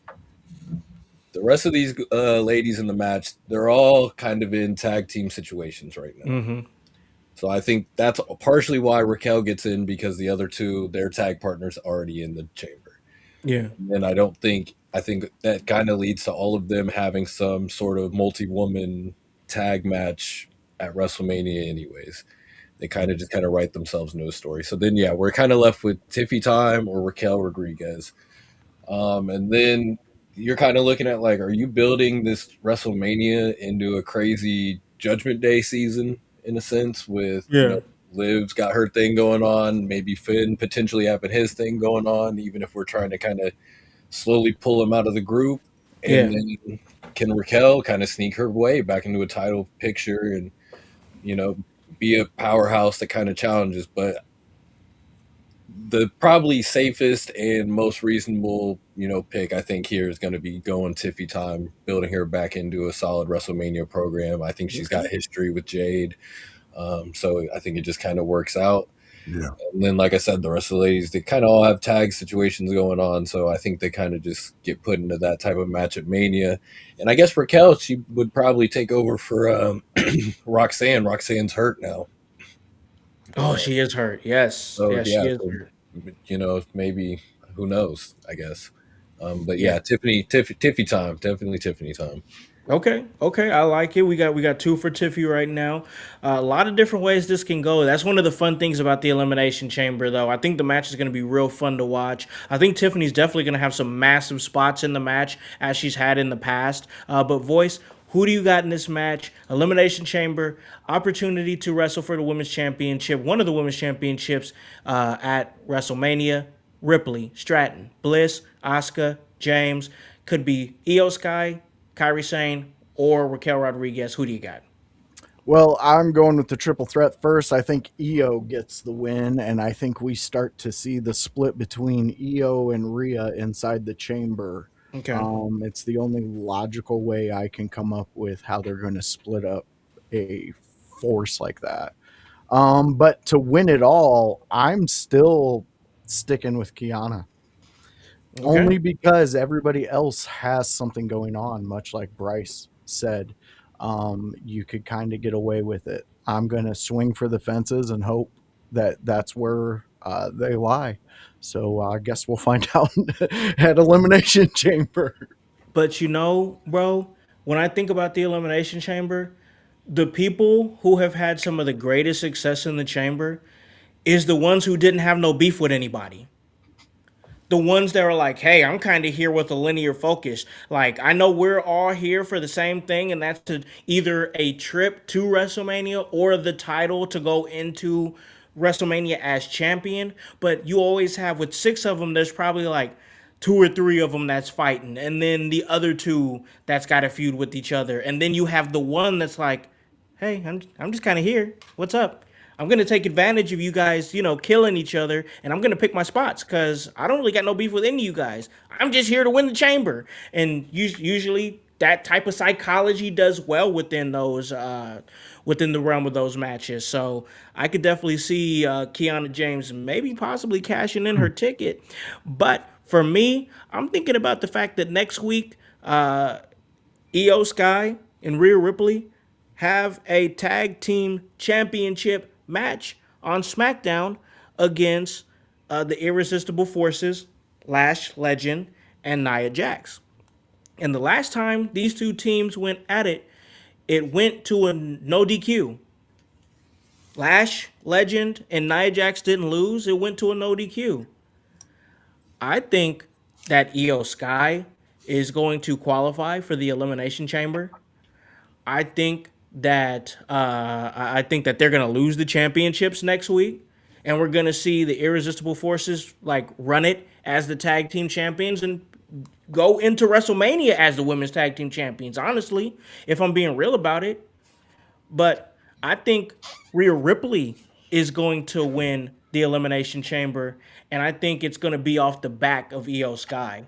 I think we're going to see the true colors of Rhea Ripley show up, and it is going to be, once again, at the detriment of Io Sky. I don't know how we're going to do it, but when I think about WrestleMania and I think about the women's championship scene. I know we got Liv Morgan on one side, but I'm sorry, Rhea Ripley is not just the top woman in the company. She's one of the top wrestlers, period, in the company. And like when I think of where they need to be at, that's a name that probably doesn't need to be defending a tag team championship at your biggest show of the year. She should probably be competing for one. She's been away from the title for a while. I think it's long enough for her to come back and do something different. And even if they don't go in that direction, I guess the other alternative would be what? Io Sky versus Rhea Ripley 5 at WrestleMania.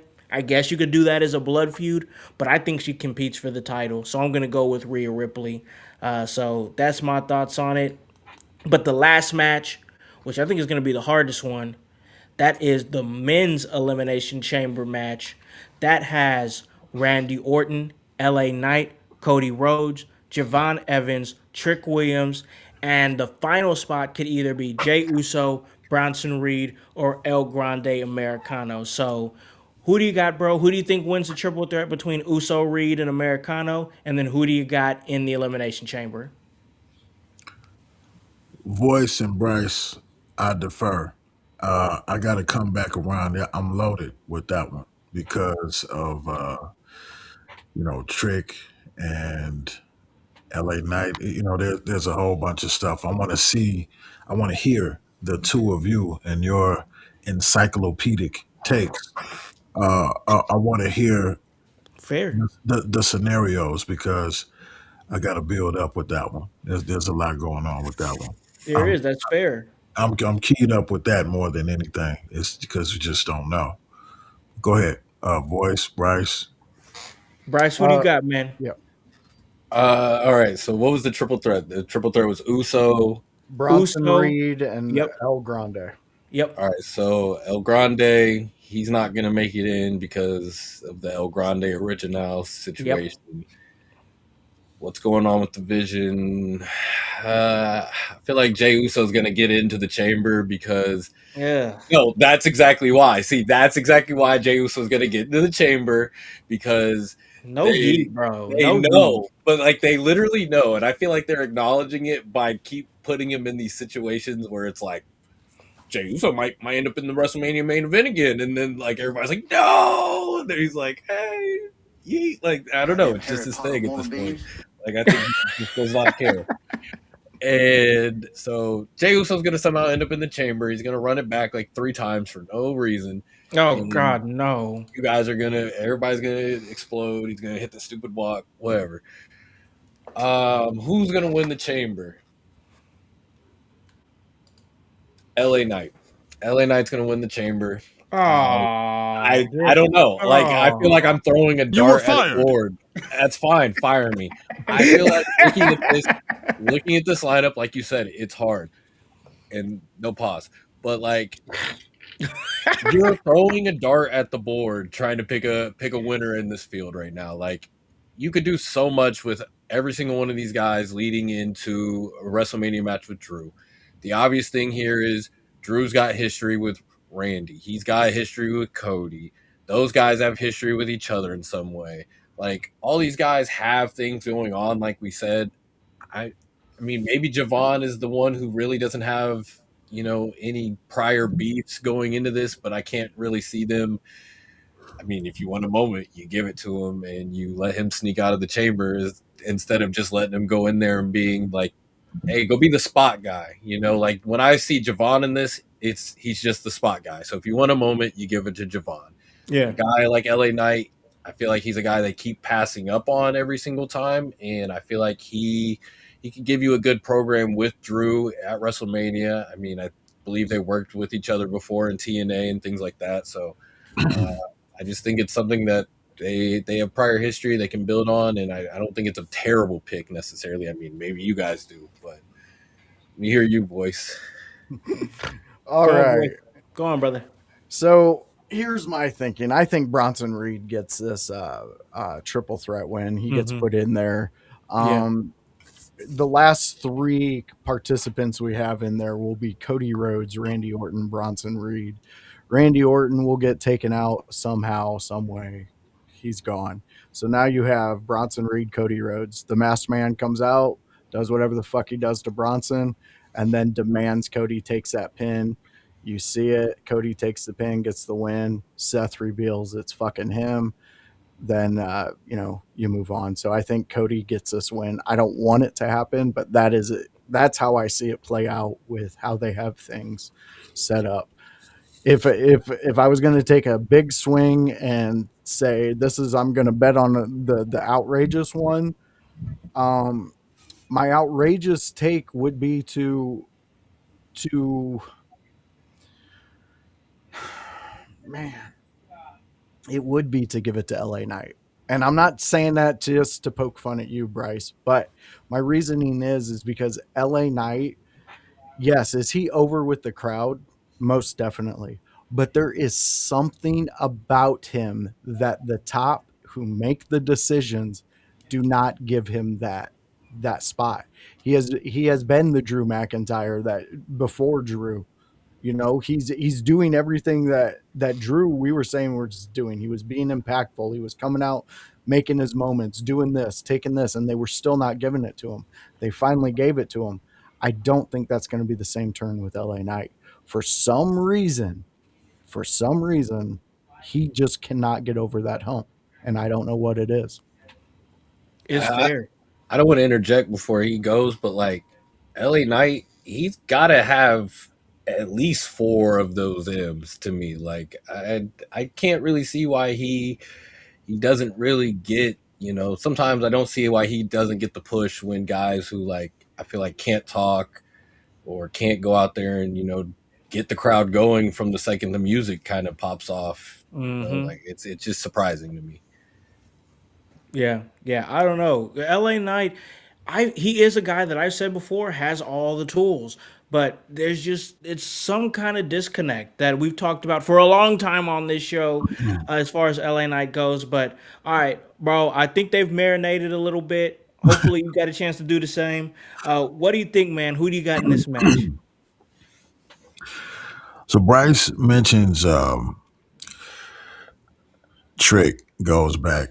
He's a roll back to the Attitude Era, right? And Voice and Bryce both say LA Knight. And before I deferred, I mentioned LA Knight and another person because there's so many ways that this can go. And I agree with Voice and Bryce in terms of LA Knight he's almost there.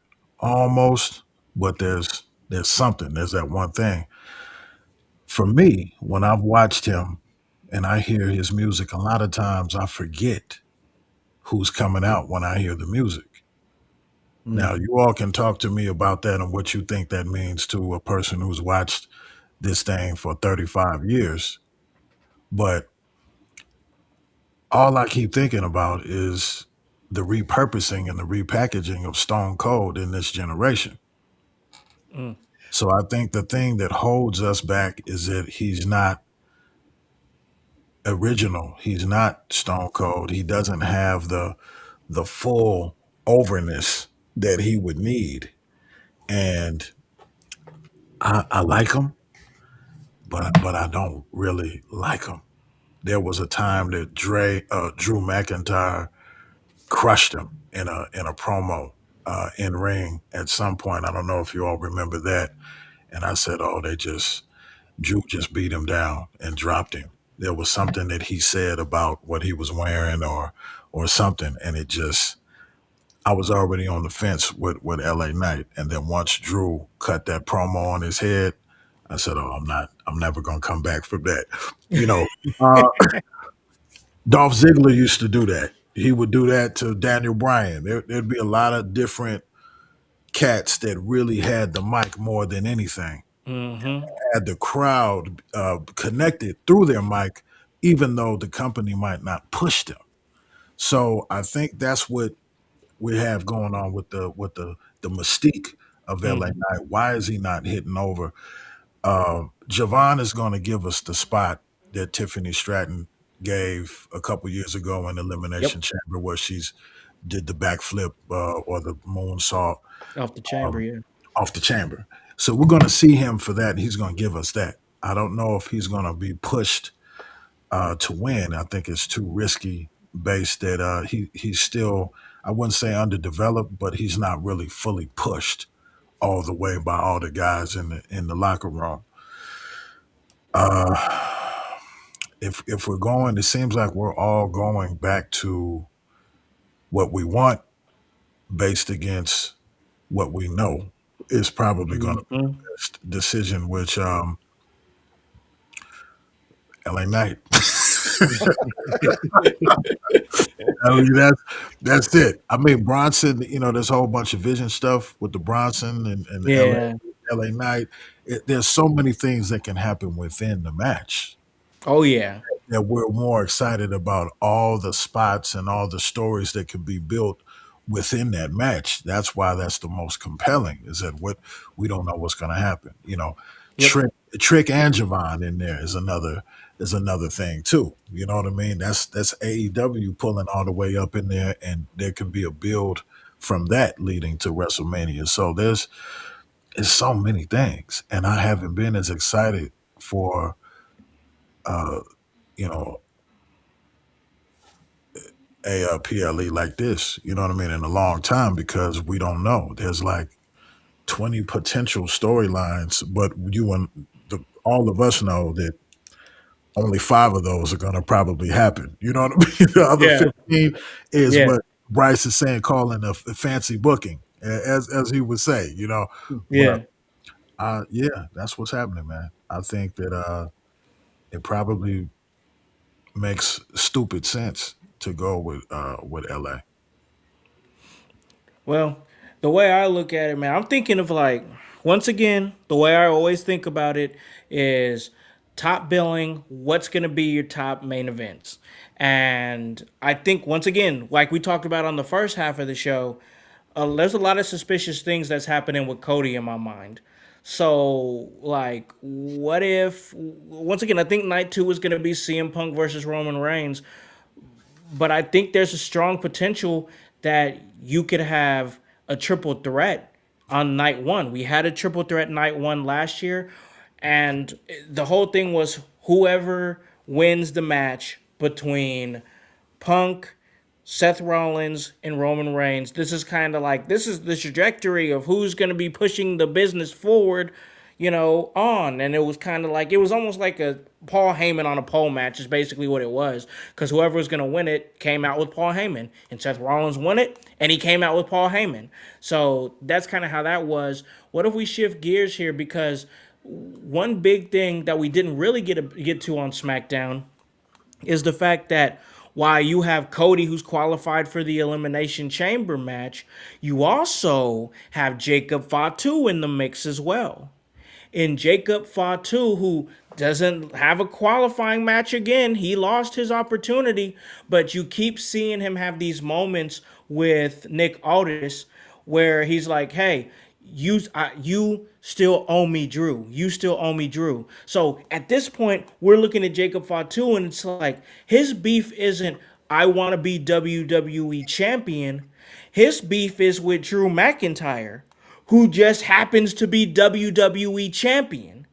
And I think everybody's seeing it and looking at it, and it's like Jacob Fatu has a right to face Drew McIntyre because Drew McIntyre screwed him out of his, he screwed him out of his elimination chamber qualifying match. He's suspected to be the one to have injured Jacob Fatu and put him on the shelf for, the couple of few weeks, maybe couple months that we were without Jacob while he was out, doing the dental surgery thing. Like, if you ask me, Jacob Fatu has every right to want to get into fucking Drew McIntyre's ass and beat that ass. And if the title's on the line, so be it. That's what I'm liking about the Jacob Fatu story is that it's not about the title, it's about revenge. The guy who he wants to get revenge on just happens to be champion. I think Cody wins the chamber, and we're on a collision course to a triple threat match between Cody Rhodes and Drew McIntyre and Jacob Fatu, night 1 of WrestleMania. Definitely possible. Maybe Jacob Fatu is the special guest referee. Oh God. Oh God. There will be no count. He will refuse to count. He'll be like straight wild man. Yeah. He'll start putting boots to the head, man. Yeah, he's just fighting everybody, bro. Like, there's no count. Like, the match will never end.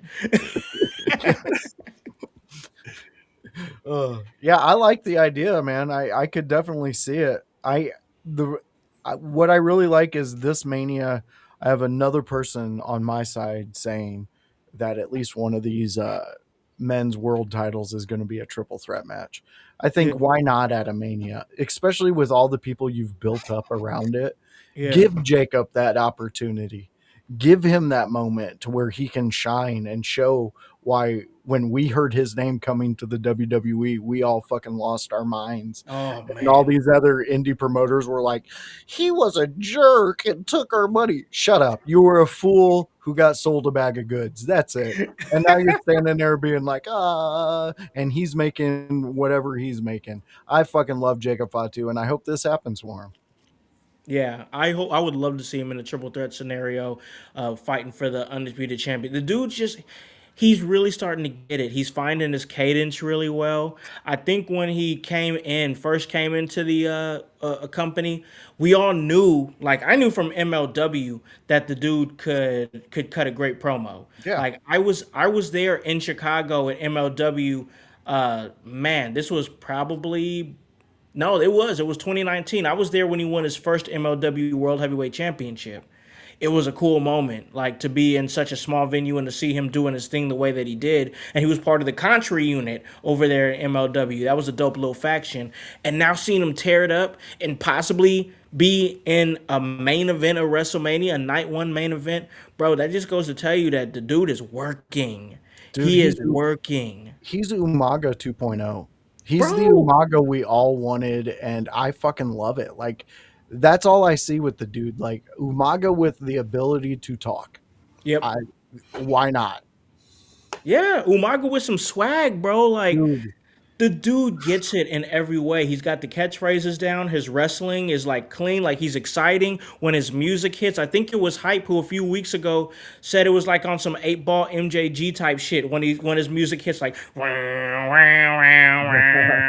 and it's like when you hear that music, you know somebody's about to get beat the fuck up. Like that's what I love about it. Psychos would sit there and be like, that's what hypes me up. That music right there, that's hypes me up. Like, dude, what? Why? You're insane if distressed organ music is what gets you fired up, man. You live in the sewers and shit. It's wild, bro. It is wild. We got Bruzy in the chat. Bruzy is up in there. He says, I joined and you say you fucking love it. Must be talking about me. How'd you know, Bruzy? How'd you know? We were just talking about you, bro. All right, all right. Absolutely not, Bruzy. But we got to defer real quick to my great guest here, of course, my brother AJ, because before we got on the show, he said there were some questions he wanted to ask us. So I'm like, oh, I don't know, man, because I'm not used to being on the other side of the question. But all right, bro, I'm gonna give it to you right now. What do you got? Well, there was a new question that just got formulated, and I want to know your opinion about triple threat matches. Um, Growing up in the time, Channel 9, the Golden Era, uh, and Royal Rumbles. What do you think about triple threat matches? Because my thought is sometimes they appear to be throwaway matches because it's a lazy decision of not knowing how to pinpoint a rivalry and just saying, okay, well, let's just put them in a triple threat match. Yeah, triple threat in Mania, do that. Sure, sure. Because I've always thought that it was a lazy way to do it. Because I'm a one on one type of cat, and that's how I came up one on one. Royal Rumbles I love, and Battle Royales I loved. Yeah. Because we get down to the single cat, but there's so much goofiness that takes place in the triple threat. So I just want to know from the three of you. The first question would be, what do you think about the value of a triple threat for the fans and for the storylines? Yeah, yeah. No, so honestly, I love that question just because when I think about the triple threat match in the last couple of years, they really predominantly really used it in like qualifying matches. If you're like qualifying for this or that or whatever. So in that light, I kind of like it because it gives more opportunities for other people to kind of get in the mix of maybe you're, qualifying for the Elimination Chamber or maybe you're qualifying for Money in the Bank. It gives more opportunities. Also, I think that a lot of wrestlers have grown to really like the triple threat match. I think that it gives opportunity for more rest spots for wrestlers, and I think that just talking to a lot of these wrestlers, I think they like that. Also, with a triple threat match, especially on like the indies, you don't have to worry about like trying to do things behind the referee's back, because a triple threat match, fatal four way, those are all locked in as no disqualification. Those are all no disqualification matches. All triple threat matches. I've seen a couple times where people tried to argue that there should be DQs in a triple threat match. No, there shouldn't. Stop it. There's never been, and there never should be. All right. If it's more than one, if it's more than two people dancing, it's got to be no DQ. So I think that there's a better opportunity for there not to be like stupid ref shenanigans or whatever that makes the ref look stupid. But as far as like main storylines, it only makes sense if the three guys actually have beef with each other. If you're just installing a guy in there and sometimes they've done it and it doesn't work, then it don't make a whole lot of sense. Like as much as I love WrestleMania 30, the Daniel Bryan triple threat. Oh, that was not the plan for Daniel Bryan to be in there. Only reason they put him in there is because the fans basically said, "Hey, we want this guy. This is the guy we want." So, I don't know if it was as locked in. I mean, I like the story of how they were like, "Hey, you got to beat Triple H earlier in the night in order to go up against Randy Orton and Batista later on in the night." I think they ended up building it good, but sometimes a triple threat isn't needed for especially as big as a WrestleMania main event. Once again, I think that there's a possibility that we could see it night one with Jacob Fatu and Drew McIntyre and Cody Rhodes, but I think that when it comes to the night two main event, I think you got to firmly lock that in with Roman Reigns versus CM Punk. They sold it just as well as they sold it great on that first promo. Right. As much as I love Finn Balor and think Finn Balor is somebody who's been there and or somebody who should be there, I just think they kind of got it locked in with the one-on-one with Roman and CM Punk, especially after that promo, they locked it in. I'll hand it off to Voice here, man. What do you think? What's your thoughts on triple threats? Well, I'm an ECW lover. I'm also a Attitude Era, and there's a lot of big matches that they added, three ways, fatal four ways, things like that, because the energy around that was so much of it that you had to add some of those guys into it. I one of my favorites is going back into ECW, and it was around the world title and it involved Raven, Terry Funk, and I believe Tommy Dreamer. And the reason why was because all of them had a stake to get to that title. Terry Funk's becoming a legend, going into a new company that's more extreme, more into his death matches. Raven's trying to prove he's a champion, and Tommy Dreamer's just trying to touch gold. So when you add all of those names into a match for one thing, the title, um, I do think that you have the most bang for your buck. But now, I will agree with you. I do think sometimes they get muddled, and you get too much silliness into them, and it takes away from what a triple threat match can be. Um, yeah, I love a good triple threat match. Yeah, triple threat action is good when it's done right. Bryce, where are you at, man? Triple threat match, what you think? Triple threat, any multi-man match, I guess, like when it's done right, it's fun for as a fan. Like it's fun, like you said before. Like we can get extra bodies in there that maybe we don't normally always get on TV. When we are doing it for a title, it can be nice when the beefs make sense. Like I think right now in this WrestleMania build, the only thing that would make sense triple threat wise would be Cody, Jacob, and Drew. Um, but like looking back at Daniel Bryan, like he had to beat Evolution in one Yeah. night, essentially. So like when the story is there, it's really dope. And then there's times right now where I hate it when we talk about like the use of it in qualifier matches a lot right now. Um, and obviously Kiana James is the outlier, as we've been talking about her all episode. She won her triple threat qualifier in a match where, like, if you looked at it, the card before the show started, the automatic response would have been Charlotte Flair is probably going to win that match. Yep. So I don't like triple threats and multi-man matches when it feels like we're only putting a third person in here, so They could eat the pin. yeah, yeah. So Boyce doesn't have to take the pin for me or you.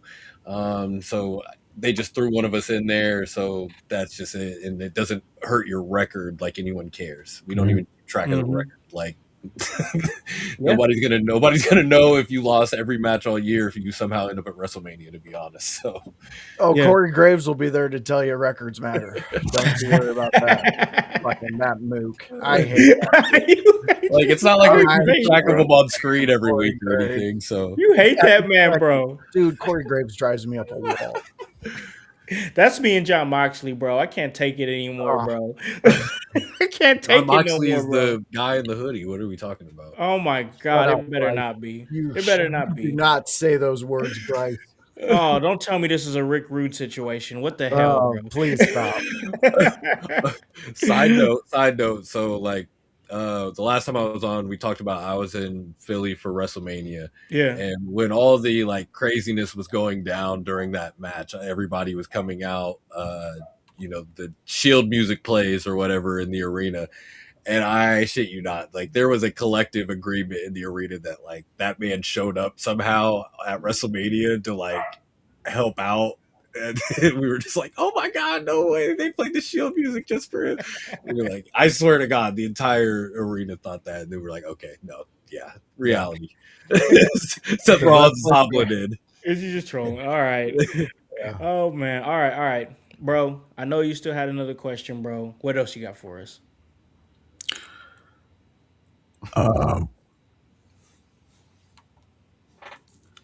Who's the hooded guy? Oh man. I don't even know anymore, bro. Like I don't even know. We had Austin Theory, that was incredible. But now who is this guy? Is it Oh Punk? my God.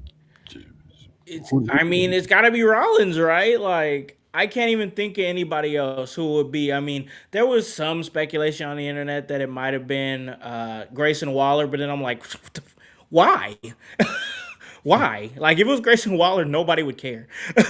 And listen, I like Grayson Waller, but what do we? Here's the thing: I like the surprises, the masked man, the big crate that's supposed to be unveiled on Elimination Chamber. We don't know what that is. And that's a good thing. We got some cliffhangers. Yeah. We gotta have those. Like, as much as I'm like, I don't know who the man is under the mask, I'm glad we have it because it's just one of those things that keeps you hanging on to the next week. And we had that really consistently in the Attitude Era. Something would end, and we'd have to wait till next week to get the answers. And at that time, we didn't have Instagram. We barely had WWE.com to be able to follow stories and stuff. They wasn't really doing anything with that.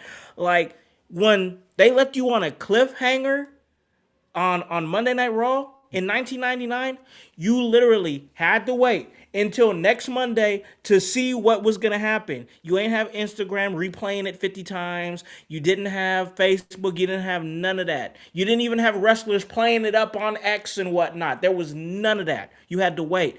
So I like the fact that there's still a little bit of that sixth M, that mystique that we have to see what's going to happen next week. So, yeah, I don't know. I guess easy guess would be Seth Rollins' voice. What do you think, man? Yeah, I like I said with my elimination talk, I think it's Seth. I think we get that revealed at Chamber. But in the box, what's in the box? I love our fans because they're making 7 references out there. Yes. What's in the box, man? What's in the box? Yes. Hey, what is in the box? I think it's Jericho. I think we get Y2J. I really do. I honestly do because that's what I want. That's what I want. I want him to show up, finish his career with WWE, and just be done. And be a producer, do whatever the fuck he's going to do outside of that. Yeah. Maybe he becomes the ultimate cruise champion. Who knows? He's going to be out there doing cat taco pajama matches. So you can go see him do that stuff. But I love Jericho. He's one of my favorites. When we've been talking about a lot of what AJ has said about where his love of wrestling comes from way back then, Jericho's been popping in my head. Yeah. So why not bring him home, have him home? But yeah, I think Seth in the hood. It makes no. I don't know who else they could do with it unless they're bringing in somebody that we don't know anything about. I don't know, man. I don't know.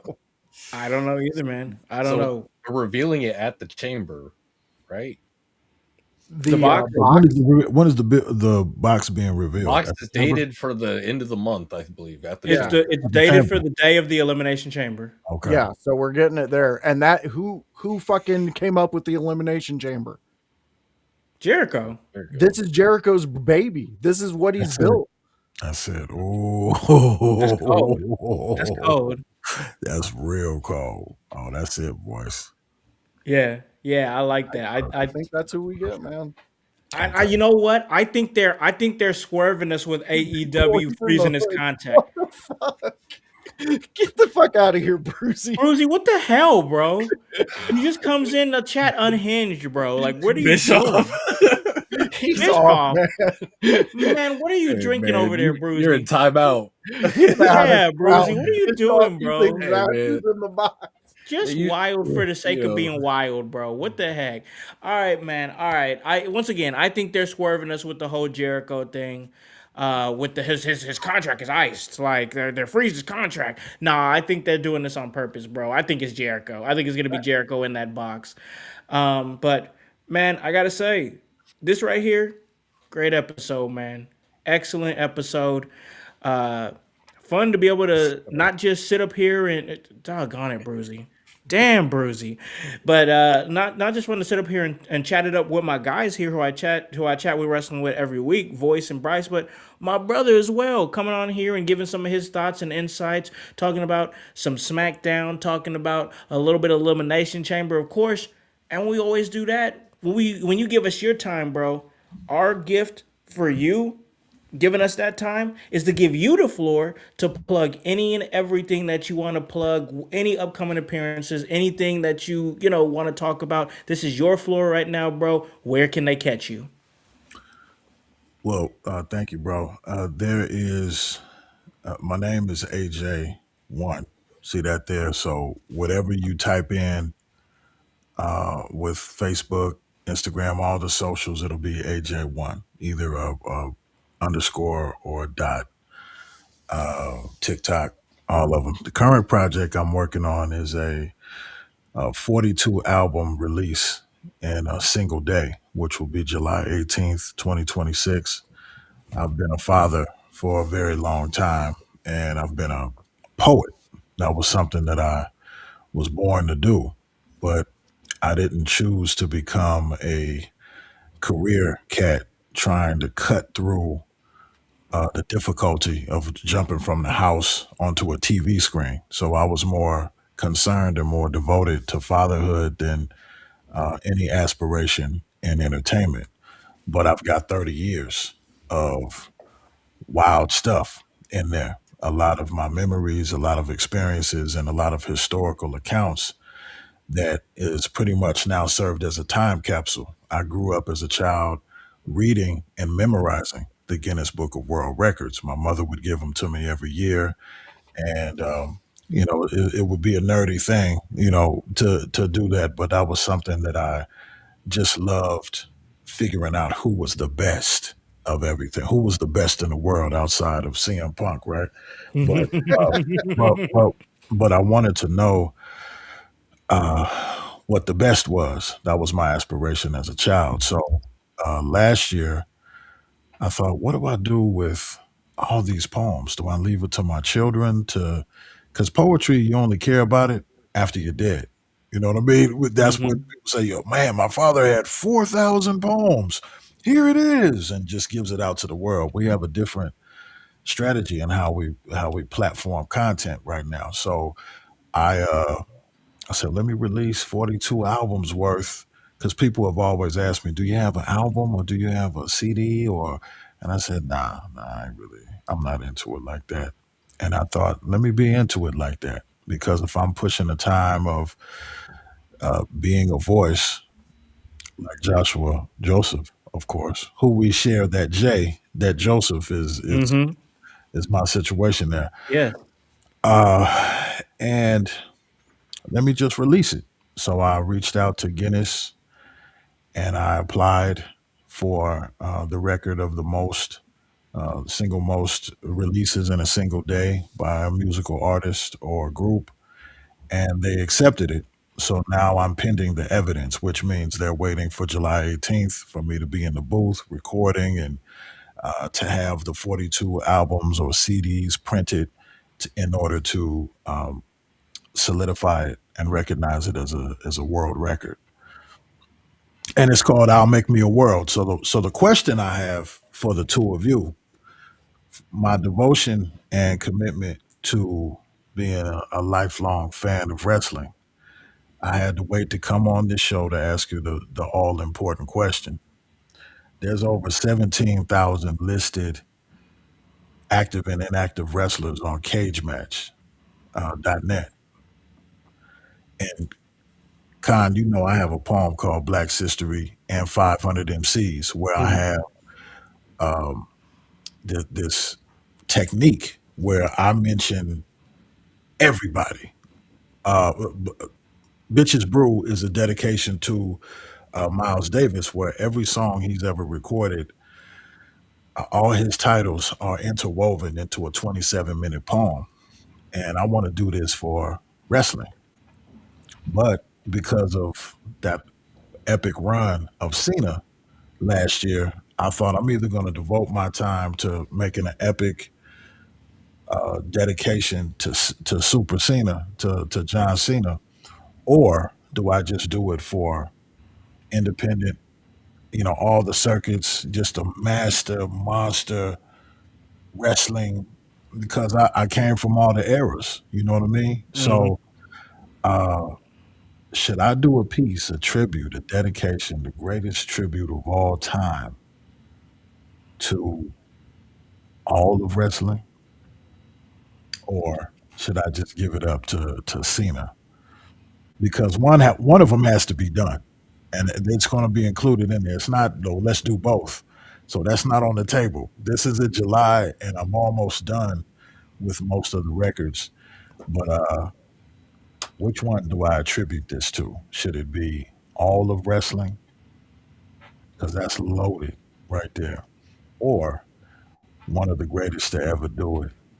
Also through all the eras and brought us so much. I hated the way he ended it, and that tap and him smirking like Yeah. it's the only way I can get out of this. What he just said like, hey, Man, that's it.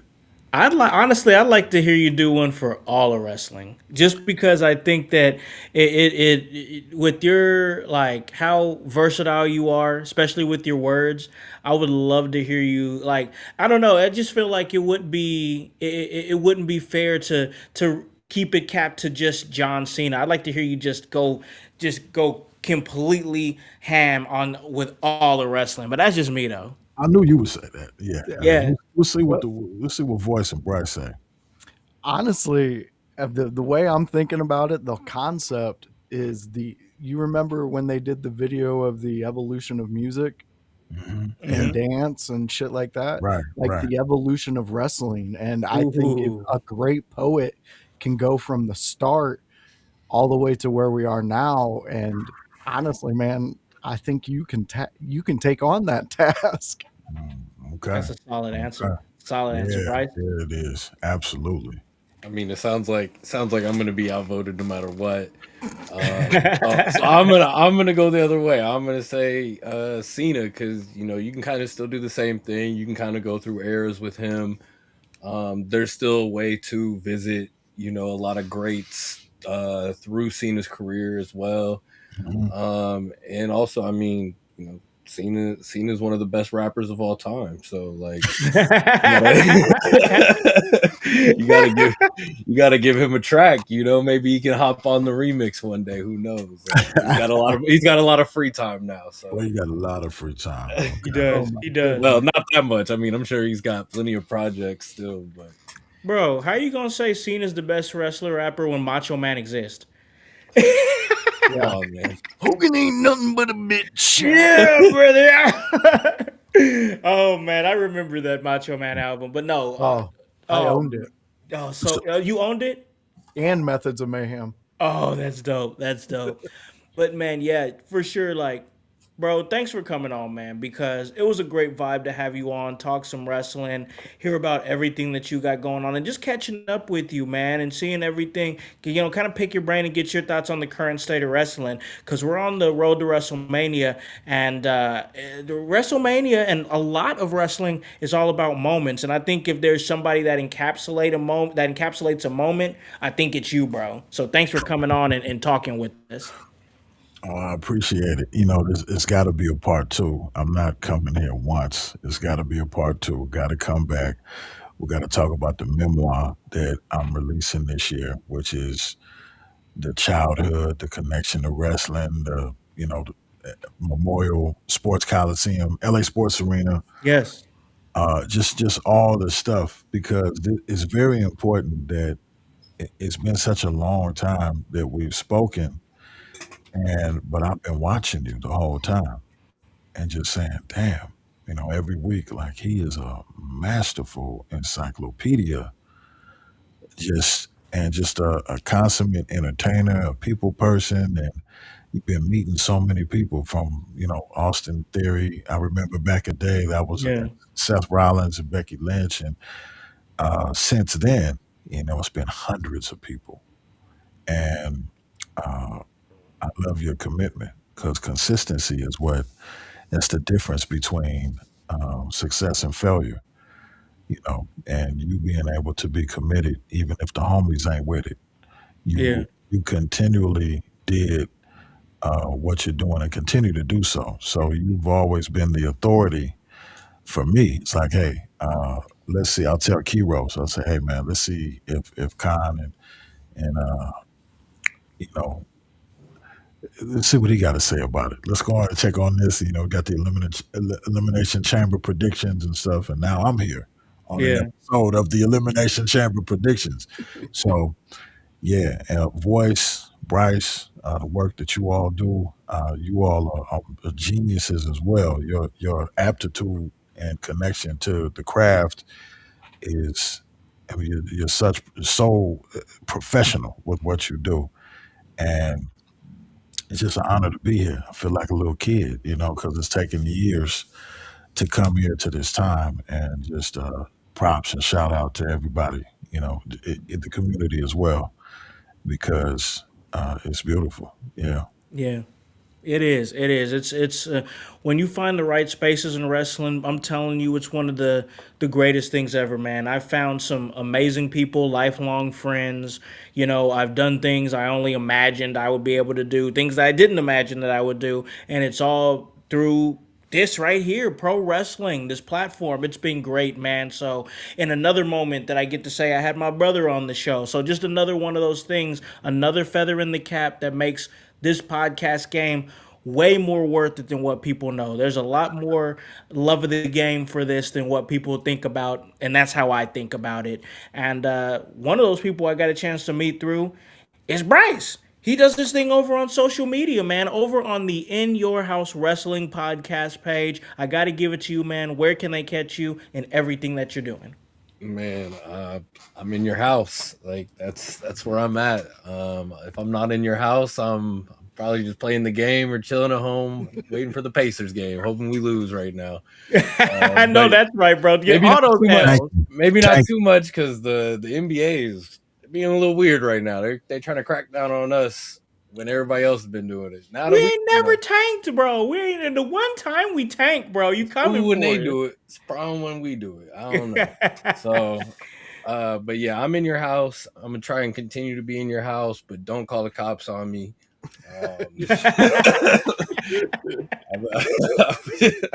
I don't know, man. There's really not too much going on. I'm just out here hoping to live this wrestling dream with y'all. Hopefully, you can catch me at the Squared Circle Expo with the rest of the gang, and that's really about it. My passive voice. Yes, man. Voice, it's you, man. You already know. Wednesday, you the educator of extreme, but every day you're the voice, Josh Joseph. Where can they catch you, bro? All right, fans. So if you enjoyed what we did here, why don't you stop in on Tuesday, where it's going to be a fun day where we talk Monday Night Raw. It's the Monday Night Raw recap show with me and Kevin Calloway. He's the Chaos Goblin. He is the professional. He knows what the hell he's talking about. I'm just a mouthpiece who looks nice. No, not really. You know, we can move on from there. But that is at 6 p.m. at Tuesdays. Every Tuesday, come join us. And outside of that is a little thing called a Wednesday. That's a Wednesday. It's a fun day. It's an extreme day. It's where me and Howse, we sit around and watch. That's right, ECW, and we have a fun time. We are in the middle of the rivalry series. We just kicked our first one off, and it was a great one. It was Sandman and Raven, the beginning of their feud and where it went, who got crucified, who got said, hey, Kurt Angle doesn't want to work with us. Thanks, guys. Somebody got fired. Yeah, but Raven made a moment, Sandman made a moment, and Blue Meanie shit himself. So, you know, it was a great time. You should join in. That is one of my best produced episodes I've ever done. I am very proud of that series. So please come in and hang out with us. Me and Howse have a lot of fun with that one. That is 6 p.m. on a Wednesday. Outside of that, it's AEW Dynamite. Yeah. It's a fun time, and you should come and join me and OG Tony and also Howse, where he built this awesome playground for us to play in. We're at the Monkey Bars on Thursday, 6 p.m., where we're just hanging out with some Ricochets. We're looking at some MJFs. We're seeing Brody some Kings. Brody Kings, things like that. And you can join us because we talk about it. We sit around on Wednesday in our chat telling each other what we like, what we don't like. And then we bring it to you in a show with OG Tony. It's in the middle of his time to take pills and his last dinner. So join us because that's when he's supposed to work. So you're going to get a great show. So come join us. That's 6 p.m. Thursdays. Lastly, Thank you, AJ, for joining us. I absolutely love it. Your record that you're going to set is a day after my birthday, so hopefully I'll be coherent enough to reach out and be like, "Hey, congratulations!" And it's Squared Circle Expo, guys. We are trying to make this huge. We want Bryce there. We want everybody there. We already have banners being built. Yes. We have so many ideas being polished and brought to you guys. There's going to be a chance that we can do actual ECW watch alongs there with some of you guys, Yeah. some of the legends that have been there. So fans, here in the next week, we are going to be getting the GoFundMe started. So if you have a chance, if you have that ability, if you have that just ability to give, we would love to receive it, and you will be shouted out during the whole weekend. We will be showing you exactly where your money goes with what we get to do that weekend. I mean, 2 wrestling shows that we get to watch. That's going to be awesome. Some Yeah. people that we've never seen. I mean, I'm going to get to see a Mickey Knuckles match live. That's going to It's be going to dope. be awesome. I'm super stoked for this. It's going to be exciting. Yeah, it most definitely is, man. And I got to tell you, this episode was exciting. But yes, as far as me, come on, guys, you already know I'm going to be at Emerge Wrestling on March 14th, right there in Columbus, Indiana. It is going to be the final show before Emerge Wrestling teams up with In Your House for the Squared Circle Expo, March 27th and March 28th. So you don't want to miss that Emerge show on the 14th. I'll be talking about it more as the weeks come on. And who knows where you'll catch me at doing some commentary, managing, and maybe some ring announcing as well. I've got a lot of people that's been contacting me, so you never know. I'm putting myself out there, and we're going to see what's what, man, because I enjoy being out there in the wrestling mix, being out there interviewing the wrestlers, and just being a part of the show, man. It's great. But March 27th, March 28th, that's going to be our big one, y'all. That's going to be huge. All right. We're going to be there. We're going to be teamed up with the Merge Wrestling for the Squared Circle Expo. We have already got some great guests locked in for Friday and Saturday. As I've already said, Friday, we're going to have AEW's Billy Starks coming on and talking with us on the first day of the Squared Circle Expo. Billy Starks will be live on In Your House in person from the Squared Circle Expo in Indianapolis. And then Saturday, we are going to have NWA Women's Tag Team Champion Dominican Dynamite, Marty Bell. She's going to return to In Your House, and she is going to talk about this women's tag team revolution that's been taking place. She's been kind of like one of the godmothers of the whole women's tag team movement that's been going on. We'll get a chance to talk to her. Maybe we'll get a chance to talk to Allison Kay, but we'll also get a chance to talk to independent professional wrestler Lord Crew, well-traveled across the country, also in Japan as well. Just had a run in Japan midway through last year. We'll talk about that. And then who else can we get? I know I'm going to be looking to get Willow Nightingale. I'm going to be looking to get DDP. I'm going to be looking to get the Blue Meanie. I'm going to be looking to get Dennis Rodman on In Your House. This is exactly the worm, bro. Like the fact that we could possibly even get 5 minutes on the show with that cat. Wild. Like, get some of his thoughts on the NWO, his time there, whatever. Come on, y'all. Y'all can make it happen. Contribute and let everybody know what In Your House is doing. And while you're at it, make sure that you hit a Canadian Destroyer on that subscribe button. Follow everything that we are doing. And yeah, just follow us on Apple Podcasts, Spotify, on YouTube, on Twitch. We go live on X as well. We're on Facebook. Check us out. So, you know, I got to have Bryce some more work. I got to get him a bigger workload over there on the In Your House page. So y'all need to come over there and engage for sure, because it's all part of the work.